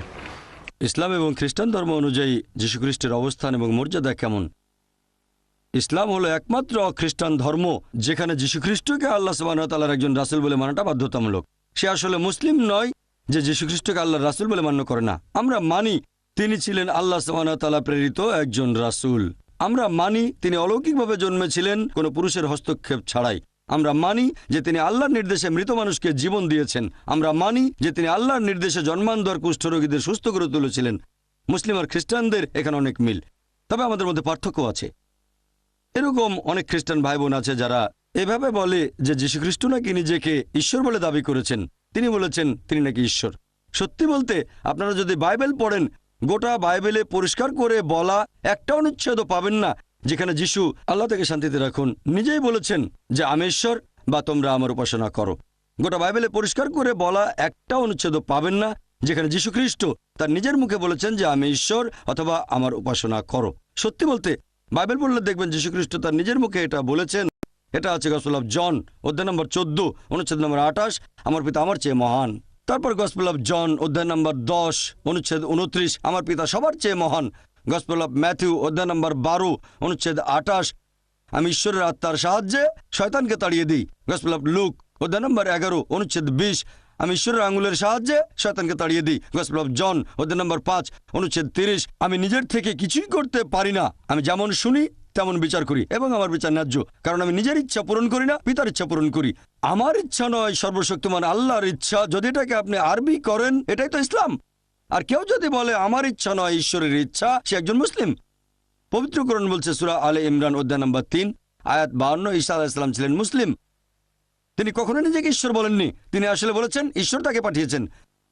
যিশু বলেছেন গসপেল অফ জন অধ্যায় নম্বর 14 অনুচ্ছেদ 24, তোমরা যে কথাগুলো শুনছো সেগুলো আমার নয়, বরং এগুলো আমার পিতার যিনি আমাকে পাঠিয়েছেন। গসপেল অফ জন অধ্যায় নম্বর 17 অনুচ্ছেদ 3, এই হলো চিরস্থায়ী জীবন, যাতে করে তোমরা বিশ্বাস করো মাত্র একজন ঈশ্বর এবং যীশু খ্রিস্টকে যাকে তিনি পাঠিয়েছেন। এরপর বুক অফ অ্যাক্টস অধ্যায় নম্বর 2 অনুচ্ছেদ 22, যে ইসরায়েলবাসী শোনো, নাজারেত শহরের যিশু ঈশ্বর অনুমোদিত একজন মানুষ তোমাদের মাঝে, যে অনেক অলৌকিক কাজ করবে, ঈশ্বর তাকে দিয়ে করাবেন এবং তোমরা তার সাক্ষী থাকবে। যিশু নিজেকে ঈশ্বর বলেননি, বাইবেল বলছে ঈশ্বর অনুমোদিত একজন ব্যক্তি অনেক অলৌকিক কাজ করবে, এগুলো ঈশ্বর তাকে দিয়ে করাবেন। যিশুকে একবার প্রশ্ন করা হলো যে ঈশ্বরের একেবারে প্রথম নির্দেশটা কি। যিশু তখন বললেন গসপেল অফ মার্ক অধ্যায় 12 অনুচ্ছেদ 29 হিব্রুতে, শামা ইসরাঈলু আবনাইল হাইন ওয়া আবনাই খাদ, শোনো হে ইসরায়েলবাসী, ঈশ্বর আমাদের প্রভু কেবলমাত্র একজন।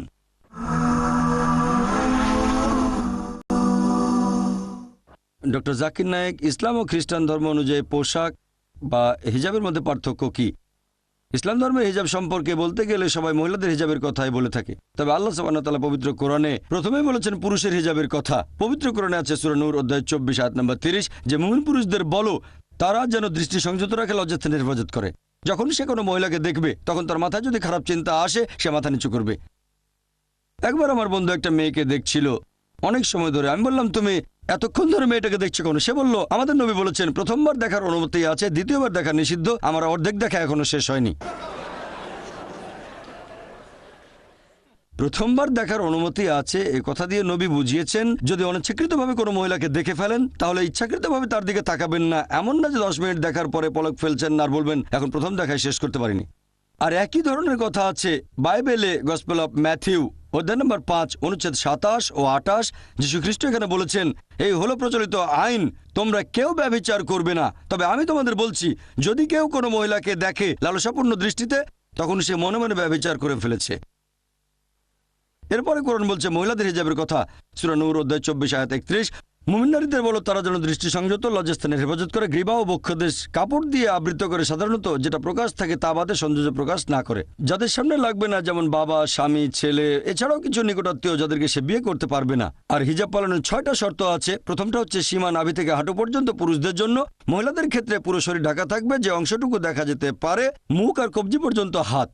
দ্বিতীয়টা বাকি 5টা পুরুষ মহিলাদের জন্য একই রকম। 2 নম্বর, তাদের পোশাক খুব আটোসাটো হবে না যাতে শরীরের গড়ন বোঝা যায়। 3 নম্বর, পোশাকটা খুব স্বচ্ছ হবে না যাতে বাইরে থেকে শরীর দেখা যায়। 4 নম্বর, এমন আকর্ষণীয় হবে না যাতে বিপরীত লিঙ্গ আকৃষ্ট হয়, বিপরীত লিঙ্গের পোশাকের মতো হবে না। 5 নম্বর। 6 নম্বর, সেই পোশাকে অবিশ্বাসীদের কোনো চিহ্ন থাকবে না। আর হিজাব পালনের কারণ দেওয়া আছে সূরা আহজাব অধ্যায় 33 আয়াত 59, হে নবী বলো তোমার স্ত্রীগণকে এবং মুমিন নারীদের যখন তারা বাইরে যাবে তখন যেন চাদর পরে যায়, এতে করে তাদের সহজে চেনা যাবে আর তাদেরকে কোনো রকম উত্ত্যক্ত করা হবে না। মহিলাদের হিজাবের ব্যবস্থা করা হয়েছে যাতে তাদের উত্ত্যক্ত করা না হয়। ধরেন 2 যমজ বোন, দুজনে সমান সুন্দরী, তারা লন্ডনের রাস্তায় হেঁটে বেড়াচ্ছে। একজন পরেছে ইসলামিক হিজাব, পুরো শরীর ঢাকা, মুখমণ্ডল আর কবজি পর্যন্ত হাত বাদে, আর অন্যজন পরেছে মিনি স্কার্ট, সংক্ষিপ্ত পোশাক, পশ্চিমা ড্রেস। দুজনে একসাথে হাঁটছে আর রাস্তার কোনায় একটা বখাটে ছেলে শিকারের অপেক্ষা করছে। সে কোন মেয়েটাকে উত্ত্যক্ত করবে? ইসলামিক হিজাব পরা মেয়েটাকে উত্ত্যক্ত করবে নাকি মিনিস্কার্ট পরা মেয়েটাকে উত্ত্যক্ত করবে? কাকে উত্ত্যক্ত করবে? যে মেয়েটা মিনিস্কার্ট পরেছে তাকে। এটাই স্বাভাবিক। কোরআন ঠিকই বলেছে মহিলাদের হিজাবের ব্যবস্থা আছে যাতে তাদের উত্ত্যক্ত করা না হয়। আর বাইবেলে একই টাইপের কথা আছে। ওল্ড টেস্টামেন্টের বুক অব ডিউটেরোনমি অধ্যায় নম্বর 22 অনুচ্ছেদ 5, একজন মহিলা কখনোই একজন পুরুষের পোশাক পরবে না এবং একজন পুরুষ কখনো একজন মহিলার পোশাক পরবে না। বাইবেলের 1 তিমথি অধ্যায় 2 অনুচ্ছেদ 9, যে মহিলারা পোশাক পরবে শালীনতার সাথে, লজ্জাশীলতার সাথে, নম্রতার সাথে। তারা বহুমূল্য অলংকার বা স্বর্ণের চুল পরবে না এবং তারা বহুমূল্য পোশাক পরিচ্ছদ পরবে না। তাহলে আপনারা দেখতে পাচ্ছেন বাইবেল আর কোরআনের ড্রেস কোড একই রকম। মা মেরি বা মারিয়াম আলাইহিস সালাম কিভাবে পোশাক পরতেন ফটো দেখলে বুঝবেন মুসলিম মহিলারাও একইভাবে পোশাক পরে থাকে। তাহলে ধর্মগ্রন্থ পড়তে হবে, অনুসারীদের কাজগুলো দেখলে কোনো লাভ হবে না। ধর্মগ্রন্থ পড়লে দেখবেন খ্রিস্টান ধর্ম আর ইসলামের ড্রেস কোড একই রকম। ইসলাম কি নিষ্ঠুর ধর্ম নয়, কেউ চুরি করলে তার হাত কাটা হয়। অন্যদিকে খ্রিস্টান ধর্ম ভালোবাসা আর দয়ার কথা বলে। এখানে পবিত্র কোরআনের একটা রেফারেন্স আছে। ভাই আপনি যে কথাটা বললেন সেটা আছে পবিত্র কোরআনে সূরা মাইদা অধ্যায় 5 আয়াত নম্বর 38, বলা হয়েছে একজন চোর হোক পুরুষ বা নারী তার হাত কেটে ফেলো, এটাই আল্লাহ তাআলার পক্ষ থেকে আদর্শ দণ্ড। ইসলাম ধর্মে একটা ফিলোসফি আছে কেউ চুরি করবে না। খ্রিস্টান ধর্মে একই ব্যাপার আছে। তবে ইসলাম চুরি নিষেধ করার পাশাপাশি আমাদের দেখিয়ে দেয় যে অবস্থা কিভাবে অর্জন করব, যেখানে কোনো মানুষ চুরি করবে না। ইসলাম ধর্মে জাকাত দেওয়ার নিয়ম আছে যে প্রত্যেক ধনী লোক যাদের সঞ্চয় নিসাব লেভেলের উপরে, সেই লোক প্রতি হিজরি সালে তার সঞ্চয় থেকে 2.5% জাকাত হিসেবে দান করে দেবে। আর দেশের সরকার এদিকে খেয়াল রাখবে যাতে প্রত্যেক মানুষ খাবার খেতে পায় ইত্যাদি। তারপরও যদি কেউ চুরি করে, ইসলামিক শরিয়া বলছে পবিত্র কোরআনে সূরা মাইদা অধ্যায় 5 আয়াত 38 যে একজন চোর হোক পুরুষ বা নারী তার হাত কেটে ফেলো, এটাই আল্লাহ তাআলার পক্ষ থেকে আদর্শ দণ্ড। লোকে বলতে পারে এটা একটা নিষ্ঠুর আইন, নির্দয় আইন। আমি আপনাদের একটা প্রশ্ন করি যে বর্তমানে আমেরিকা পৃথিবীর মধ্যে সবচেয়ে উন্নত দেশগুলোর একটা। দুর্ভাগ্যের কথা এখানে অপরাধের মাত্রাটাও অনেক বেশি। যদি আমেরিকা ইসলামিক শরিয়া প্রয়োগ করেন যে প্রত্যেক ধনী লোক তারা জাকাত দেবে, উদ্বৃত্ত সম্পদ থেকে 2.5% দান করে দেবে, আর সরকার দেশের সবার দায়িত্ব নেবে, তারপরে যদি কেউ চুরি করে তাহলে শাস্তি হিসেবে তার হাত কেটে ফেলা হবে। এবার আপনাদের একটা প্রশ্ন করি, এরপরেও কি অপরাধের মাত্রা বেড়ে যাবে? আগের মতোই থাকবে নাকি আমেরিকায় অপরাধ কমে যাবে? কি হবে? অপরাধ কমে যাবে, এটাই প্র্যাকটিক্যাল আইন। আপনারা শরিয়া প্রয়োগ করেন। আপনি বললেন খ্রিস্টান ধর্ম দয়ার কথা বলে। হ্যাঁ, এখানে বলা হয়েছে ঈশ্বর দয়াময়। এমনকি কোরআনেও প্রত্যেক সূরার প্রথমে বলা হয়েছে বিসমিল্লাহির রহমানির রহিম, দয়াময় পরম দয়ালু আল্লাহর নামে শুরু করছি। বাইবেলের শাস্তি হিসেবে হাত কেটে ফেলার কথা বলা হয়েছে, আপনারা হয়তো জানেন না। ওল্ড টেস্টামেন্টে বুক অব ডিউটেরোনমি অধ্যায় নম্বর 25 অনুচ্ছেদ 11 ও 12 বলা হয়েছে, যদি দুজন লোক একে অন্যের সাথে ঝগড়া করে, অন্যের সাথে লড়াই করে, আর যদি একজনের স্ত্রী, যে লোকটা অন্যের কাছে হেরে যাচ্ছে, যদি তার স্ত্রী তাকে সাহায্য করে বিরুদ্ধের লোকটাকে হারিয়ে দেওয়ার জন্য, যদি অন্য লোকের যৌনাঙ্গ ধরে, মানে লজ্জাস্থান, বাইবেল বলছে 12 নম্বর অনুচ্ছেদে সেই মহিলার হাত কেটে ফেলা হবে। সেখানে চোখ দিয়েও কোনো দয়া দেখিও না। তাহলে বাইবেলও হাত কেটে ফেলার কথা আছে। দুই লোকের ঝগড়ার সময়ে একজনের স্ত্রী যদি তাকে সাহায্য করে, বাইবেল সেই স্ত্রীর হাত কেটে ফেলতে বলছে, ডিউটেরোনমি অধ্যায় নম্বর 25 অনুচ্ছেদ 11 ও 12। আর ইসলাম দয়া দেখানোর পাশাপাশি ন্যায় বিচারও করে। খেয়াল রাখা হয় যাতে সংশ্লিষ্ট সবাই সুবিচার পায়। যে লোক একটা অপরাধ করেছে সেজন্য শাস্তি পেলে কাজটা আর কখনো করবে না, আর যার উপরে অপরাধ করা হয়েছে আল্লাহ খেয়াল রেখেছেন সেজন্য সুবিচার পায়। পরে ইনশাল্লাহ একটু পরে আবার আসছি। রেভারেন্ড টেলর আসলে ওনার মাকে স্টেশন থেকে আনতে যাবেন, তাই আমি তাকে অনুরোধ করব কয়েকটা প্রশ্নের উত্তর দিতে। উনি অনেক প্রশ্ন পেয়েছেন, হয়তো 2-3টার বেশি বলতে পারবেন না। এই অনুষ্ঠানে আসার জন্য আর আমাদের সাহায্য করার জন্য ওনাকে অনেক অনেক ধন্যবাদ। Thank you reverend. আমি আসলে এখন সন্তানের দায়িত্ব পালন করতে যাচ্ছি। স্টেশন থেকে আমার মাকে আনতে যাব, এই কাজই আমাকে স্বর্গে নিয়ে যাবে, যেহেতু আমি আমার মায়ের দেখাশোনা করছি। পারিবারিক মূল্যবোধ। যারা আমাকে প্রশ্ন পাঠিয়েছেন তাদের সবাইকে অনেক ধন্যবাদ। আর আমিও খুব খুশি হতাম যদি সবগুলো প্রশ্নের উত্তর আমি দিতে পারতাম। তবে সময় কম, তাই 3টা প্রশ্নের উত্তর দিচ্ছি। প্রশ্নগুলো আলাদা আলাদা বিষয়ের উপর। প্রথম প্রশ্নটা বাস্তবধর্মী, সবার আগে এটার উত্তর দিচ্ছি। প্রশ্নটা যে বাইবেলের অরিজিনাল ম্যানুস্ক্রিপ্ট গ্রিক ভাষায় লেখা কেন? যীশুখ্রিস্ট তো অ্যারামাইক ভাষায় কথা বলতেন, একটু ব্যাখ্যা করেন। এর কারণ হলো বাইবেলের নিউ টেস্টামেন্ট এটা লেখা হয়েছিল গ্রিক ভাষায়, পাশাপাশি অ্যারামাইক আর সিরিয়াক ভাষায়। এরকম বিভিন্ন ভাষায় বাইবেল লেখা হয়েছে যাতে মানুষ সে সম্পর্কে জানতে পারে। অ্যারামাইক ছিল তখনকার দিনে ছোট্ট একটা সম্প্রদায়ের ভাষা। তবে আপনি যদি রোমান সাম্রাজ্যের সবার কাছে পৌঁছে দিতে চান ভূমধ্যসাগরীয় অঞ্চলে, সেখানে প্রচলিত ভাষা গ্রিক, তাই এটাই ব্যবহার করা হয়েছে। তবে এই বাইবেলেও কিছু কিছু কথা অ্যারামাইক ভাষাতেই আছে, যেমন যিশু বলেছিলেন আল্লাই আল্লাই লামা সাবাক সাবাক তানি, এরকম বিভিন্ন কথা। এগুলো বাইবেলে অ্যারামাইক ভাষাতেই সংরক্ষিত আছে। এর পরের প্রশ্নটা রাজনৈতিক দৃষ্টিকোণ থেকে বেশ গুরুত্বপূর্ণ, কারণ এখানে কসোভোর কথা বলা হয়েছে। প্রশ্ন করা হয়েছে বসনিয়ার মতো গণহত্যা এখন কসোভোতেও সংঘটিত হচ্ছে।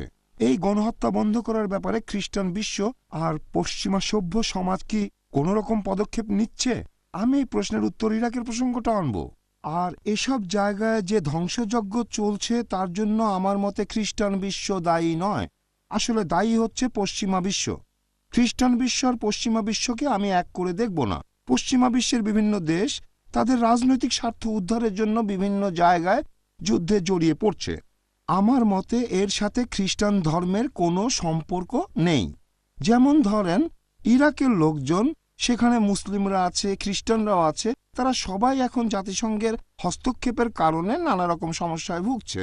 আর আমার মনে হয় এর পেছনে রয়েছে পশ্চিমা বিভিন্ন দেশ। খ্রিস্টান ধর্মবিশ্বাসের সাথে এর কোনো সম্পর্ক নেই, কারণ সেখানে আপনারা দেখতে পারেন ইরাকি মুসলিমরা যেমন কষ্টে আছে, সেরকম ইরাকি খ্রিস্টানরাও অনেক কষ্টের ভেতরে আছে। অনেকের মধ্যে একটা ভুল ধারণা আছে যে পশ্চিমা বিশ্ব মানে খ্রিস্টান, এটাই প্রথম কথা। আর কসোভোতে এটা একেবারে মৌলিক একটা প্রশ্ন। খ্রিস্টান ধর্মবিশ্বাসের পক্ষ থেকে এখানে বিশ্বাসীদের জন্য মানবাধিকার সংরক্ষণের কথা বলা হয়েছে। হতে পারে তারা আলবেনিয়ান অথবা বসনিয়ান বা অন্য কিছু। আমি এ ব্যাপারে একমত যে কসোভোর আলবেনিয়ানদের রক্ষা করার জন্য পশ্চিমা বিশ্বের দেশগুলো আর জাতিসংঘকে আরও আন্তরিকতার সাথে বিভিন্ন পদক্ষেপ নিতে হবে। সার্বিয়া বা মালদোভিয়া সরকারের সাথেও এ ব্যাপারে আলোচনা করা যেতে পারে। আর সব শেষে খুব সুন্দর একটা প্রশ্ন এখানে লেখা রয়েছে, এই অনুষ্ঠান শেষ হওয়ার পরে আপনার কি সন্দেহ আছে যে আপনি খ্রিস্টান আর ইসলাম একমাত্র ধর্ম, এটা কি বুঝতে পারছেন? আপনাকে অনেক ধন্যবাদ। প্রথমেই একটা কথা বলি, মুসলিম সম্প্রদায়ের সাধারণ মানুষরা ধর্ম সম্পর্কে যে জ্ঞান রাখে সেটা আমাকে সবসময় মুগ্ধ করেছে। আর আমি মুসলিমদের কাছাকাছি এসে অনেক কাজ করেছি, এতে করে ইসলাম ধর্ম আর এই ধর্মের অনুসারীদের প্রতি আমার শ্রদ্ধাবোধ দিন দিন আরও বেড়ে গেছে, এখনো বাড়ছে। আর হ্যাঁ, ইসলাম ধর্ম আমাকে দিন দিন আরও আকৃষ্ট করছে। আশা করি খ্রিস্টান ধর্ম আপনাকে একইভাবে আকৃষ্ট করবে। আপনাদের সবাইকে অনেক ধন্যবাদ। সরি, আমাকে এখনই যেতে হবে।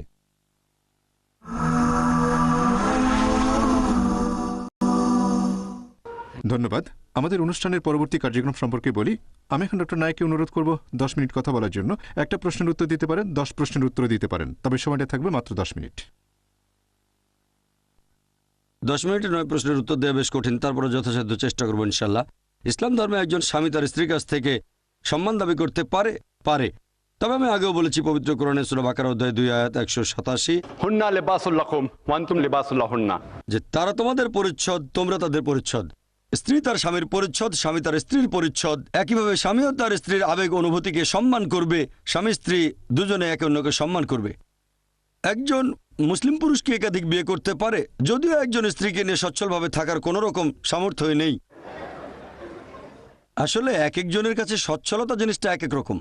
কেউ বলতে পারে যে সচ্ছলতা বলতে আমি বুঝি 5 বেডরুমের একটা অ্যাপার্টমেন্ট, তারপর একটা মার্সিডিজ গাড়ি। সচ্ছলতা জিনিসটা আপেক্ষিক। পবিত্র কোরআন যেটা বলছে সূরা নিসা অধ্যায় 4 আয়াত নম্বর 3, পছন্দের নারীকে বিয়ে করো 2, 3 বা 4 জন, তবে সুবিচার করতে না পারলে একটা বিয়ে করো। এখানে শর্ত হলো সুবিচার করতে হবে। ধরেন আপনার একটা মার্সিডিজ গাড়ি আছে আর আপনি ঠিক করলেন যে 2টো বিয়ে করবেন। মার্সিডিজটা বিক্রি করে দেন, 2টো টয়োটা কিনে 2 স্ত্রীকে আপনি দিয়ে দেন। 5 রুমের ফ্ল্যাট বেচে দেন, 2টো 2 রুমের ফ্ল্যাট কিনে প্রত্যেক স্ত্রীকে একটা করে দিয়ে দেন, অথবা 2 জন স্ত্রীকে 5 বেডরুমের ফ্ল্যাটে রাখেন। এখানে শর্ত সুবিচার করতে হবে। সচ্ছলতা জিনিসটা আপেক্ষিক।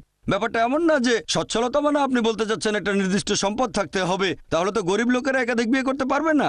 এটা কোনো শর্ত না। আমি শিওর মুসলিমরা মানবে যে আল্লাহর কাছে একমাত্র গ্রহণযোগ্য দিন ইসলাম। আর এটা বলা ঠিক হবে না যে কোনো ধর্মই খারাপ না। আমিও একমত।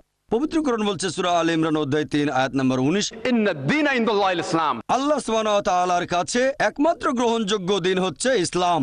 আমি সম্পূর্ণ একমত। যদি কেউ বলে যে কোনো ধর্মই খারাপ না আর সেখানে থেমে যায়, আমি মেনে নেব না।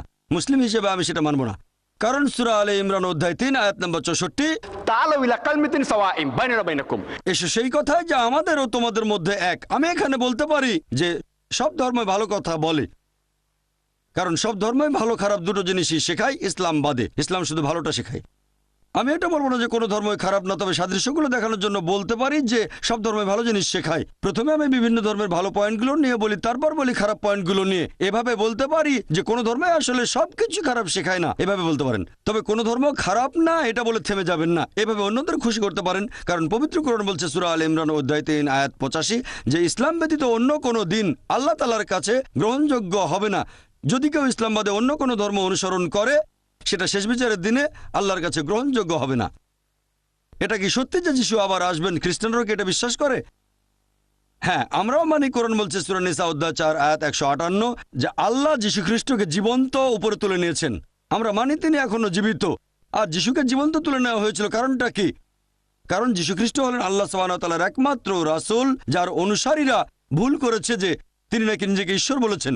পুরোটাই ভুল বুঝেছে যে যিশু নাকি ঈশ্বর বলে নাকি দাবি করেছেন। তাকে তুলে নেওয়া হয়েছে নতুন কিছু শেখানোর জন্য না। পবিত্র কোরআন বলছে সূরা মাইদা অধ্যায় 5 আয়াত নম্বর 3, আজ আমি তোমাদের দিন সম্পূর্ণ করলাম আর মনোনীত করলাম ইসলাম, তোমাদের প্রতি অনুগ্রহ সম্পূর্ণ করলাম। ইসলাম ধর্ম সম্পূর্ণ, নতুন কিছু যোগ করা যাবে না বা বিয়োগও করা যাবে না। ঈসা আলাইহিস সালাম নতুন কিছু শেখানোর জন্য আসবেন না, আসবেন খ্রিস্টানদের বলতে যে আমি কখনোই ঈশ্বর বলিনি আমি ঈশ্বর।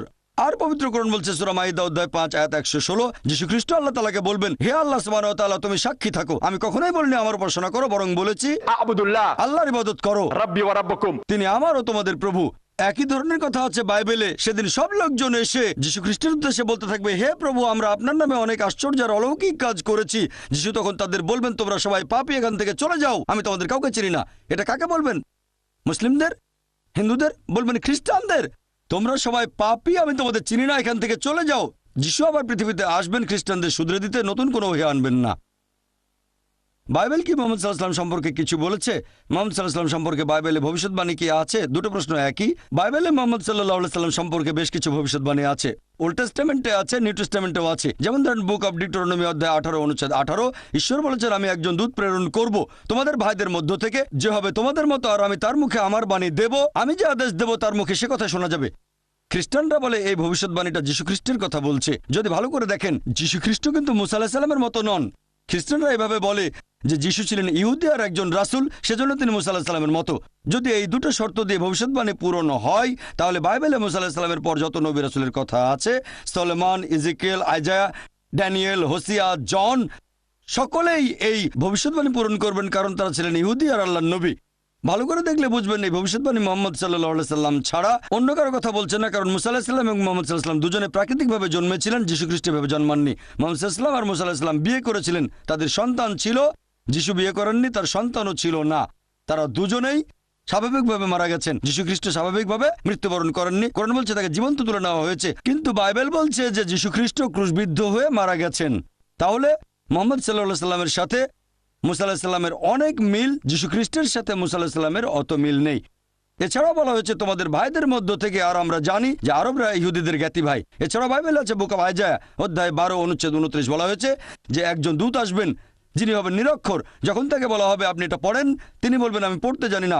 আমাদের নবীর কাছে যখন প্রথম ওহী নাজিল হলো ইকরা, সূরা ইকরা অধ্যায় 6 আয়াত নাম্বার 1, ফেরেশতা জিবরাইল বললেন ইকরা, আমাদের নবী বললেন মা আনা বিকারি, আমি পড়তে জানি না। ভবিষ্যৎবাণীটা পুরোপুরি মিলে গেছে। এমনকি আমাদের নবীর নাম ওল্ড টেস্টামেন্টে আছে, সং অফ সলোমন অধ্যায় নাম্বার 5 অনুচ্ছেদ নাম্বার 16। হিব্রুতে বলা হয়েছে হিকুম মিতাকিম বিকুল্লি মুহাম্মাদিম জায়দুদি ওয়া জায়রাই বাইনা জেরুসালাম। মোহাম্মদিম 17 ভাষায় ইম শব্দটা দিয়ে সম্মান বোঝানো হয় হিব্রু ভাষাতে। মোহাম্মদ ইম, মোহাম্মদিম। ইম সম্মানের জন্য, নামটা আসলে মোহাম্মদ সম্মানের জন্য ইম, সেজন্য হয়ে গেল মোহাম্মদিম। তবে অনুবাদ করা হয় তার মুখের ভাষা খুব মিষ্টি, আর তিনি সবকিছু নিয়ে মনোরম। তিনি আমার প্রিয়, তিনি আমার বন্ধু, হে জেরুজালেমের কন্যারা। তবে ওল্ড টেস্টামেন্টের অরিজিনাল ম্যানুস্ক্রিপ্টে মোহাম্মদ নামটা পাবেন। নিউ টেস্টামেন্টে দেখবেন গসপেল অফ জন অধ্যায় 14 অনুচ্ছেদ 16তে, গসপেল অফ জন অধ্যায় 15 অনুচ্ছেদ 26-এ, সেখানে বলা হয়েছে আমাদের প্রিয় নবী আসবেন সাহায্যকারী হিসেবে। তারপর আছে গসপেল অফ জন অধ্যায় 16 অনুচ্ছেদ 7। কিন্তু আমি তোমাদের সত্য কথা বলছি, তোমাদের জন্য ভালো হবে যদি আমি চলে যাই, কারণ আমি যদি না যাই তাহলে সেই সাহায্যকারী আসবেন না, তবে আমি যদি যাই তাহলে তাকে পাঠিয়ে দেব। খ্রিস্টানরা বলে এই সাহায্যকারী হলো পবিত্র আত্মা। তবে এখানেই বলা আছে যে সাহায্যকারী শুধুমাত্র তখনই আসবেন যদি যীশুখ্রিস্ট চলে যান। আর আমরা জানি যে বাইবেলের পবিত্র আত্মা আগেও ছিল, যেমন যীশুখ্রিস্টের জন্মের সময় পবিত্র আত্মা ছিল যখন ব্যাপটাইজড হন। তাহলে এই ভবিষ্যৎবাণী পবিত্র আত্মার কথা বলছে না, এটা বলছে আমাদের প্রিয় নবী মুহাম্মদ সাল্লাল্লাহু আলাইহি ওয়াসাল্লামের কথা। এছাড়াও আপনারা দেখবেন গসপেল অফ জন অধ্যায় 16 অনুচ্ছেদ 12 থেকে 14 বলা হয়েছে আমি তোমাদের অনেক কথা বলতে চাই, তবে এখন তোমরা সেটা সহ্য করতে পারবে না, কারণ যখন সত্যের আত্মা আসবেন তিনি তোমাদের সত্যের পথে নিয়ে যাবেন। প্রত্যেক নবী রাসূল পরবর্তীতে আরেকজন নবীর ভবিষ্যৎবাণী করেছেন যে সর্বশেষ চূড়ান্ত নবী মুহাম্মদ সাল্লাল্লাহু আলাইহি ওয়াসাল্লাম, তারপরে আর কেউ আসবেন না। একটা লেকচার আমি দিয়েছিলাম মুহাম্মদ সাল্লাল্লাহু আলাইহি ওয়াসাল্লাম in various religious scriptures, Hindu ধর্মগ্রন্থ, বৌদ্ধ ধর্মগ্রন্থ, পার্সি ধর্মগ্রন্থ, ইহুদি ধর্মগ্রন্থ, খ্রিস্টান ধর্মগ্রন্থ। বিস্তারিত জানার জন্য লেকচারটা দেখতে পারেন। ইসলামে অস্থায়ী বিয়ের অনুমতি আছে কি? অনেক মুসলিম এটা বিশ্বাস করে, একটু ব্যাখ্যা করবেন? আচ্ছা, সময় তো শেষ। যদি মুতাবিয়ের কথা বলেন, ইসলামে এর অনুমতি নেই। হ্যাঁ, আমি একমত, আমাদের নবী প্রথম দিকে বলেননি, এটা ভুল, কারণ ইসলামে অনেক নির্দেশ ধাপে ধাপে এসেছে, যেমন অ্যালকোহলকে নিষিদ্ধ করা হয়েছে ধাপে ধাপে। একইভাবে নবী এ ব্যাপারে কিছু বলেননি। তবে এটা 7ম হিজরিতে তাবুকের যুদ্ধের সময় নবী পরিষ্কার করে বলেছেন যে মুতাবিয়ে হারাম। বাকি প্রশ্নগুলো সময় পেলে বলবো ইনশাল্লাহ। সুন্দর বলেছেন ডক্টর নায়েক। এখানে উপস্থিত সবাইকে অনেক ধন্যবাদ। আমি দর্শকদের কাছে একটু সাহায্য চাইবো। বের হয়ে যাওয়ার সময় আপনারা কি চেয়ারগুলো ভাঁজ করে রাখবেন, প্রত্যেকেই 2-3টা করে, তাহলে আমাদের জন্য কাজটা বেশ সহজ হয়ে যায়। আবারও আপনাদের সবাইকে অনেক অনেক ধন্যবাদ। Is there a father in this world who would not try to provide for his children and his wife? Is there a father in this world who would want to be locked up in a cell away from his family? Is there a father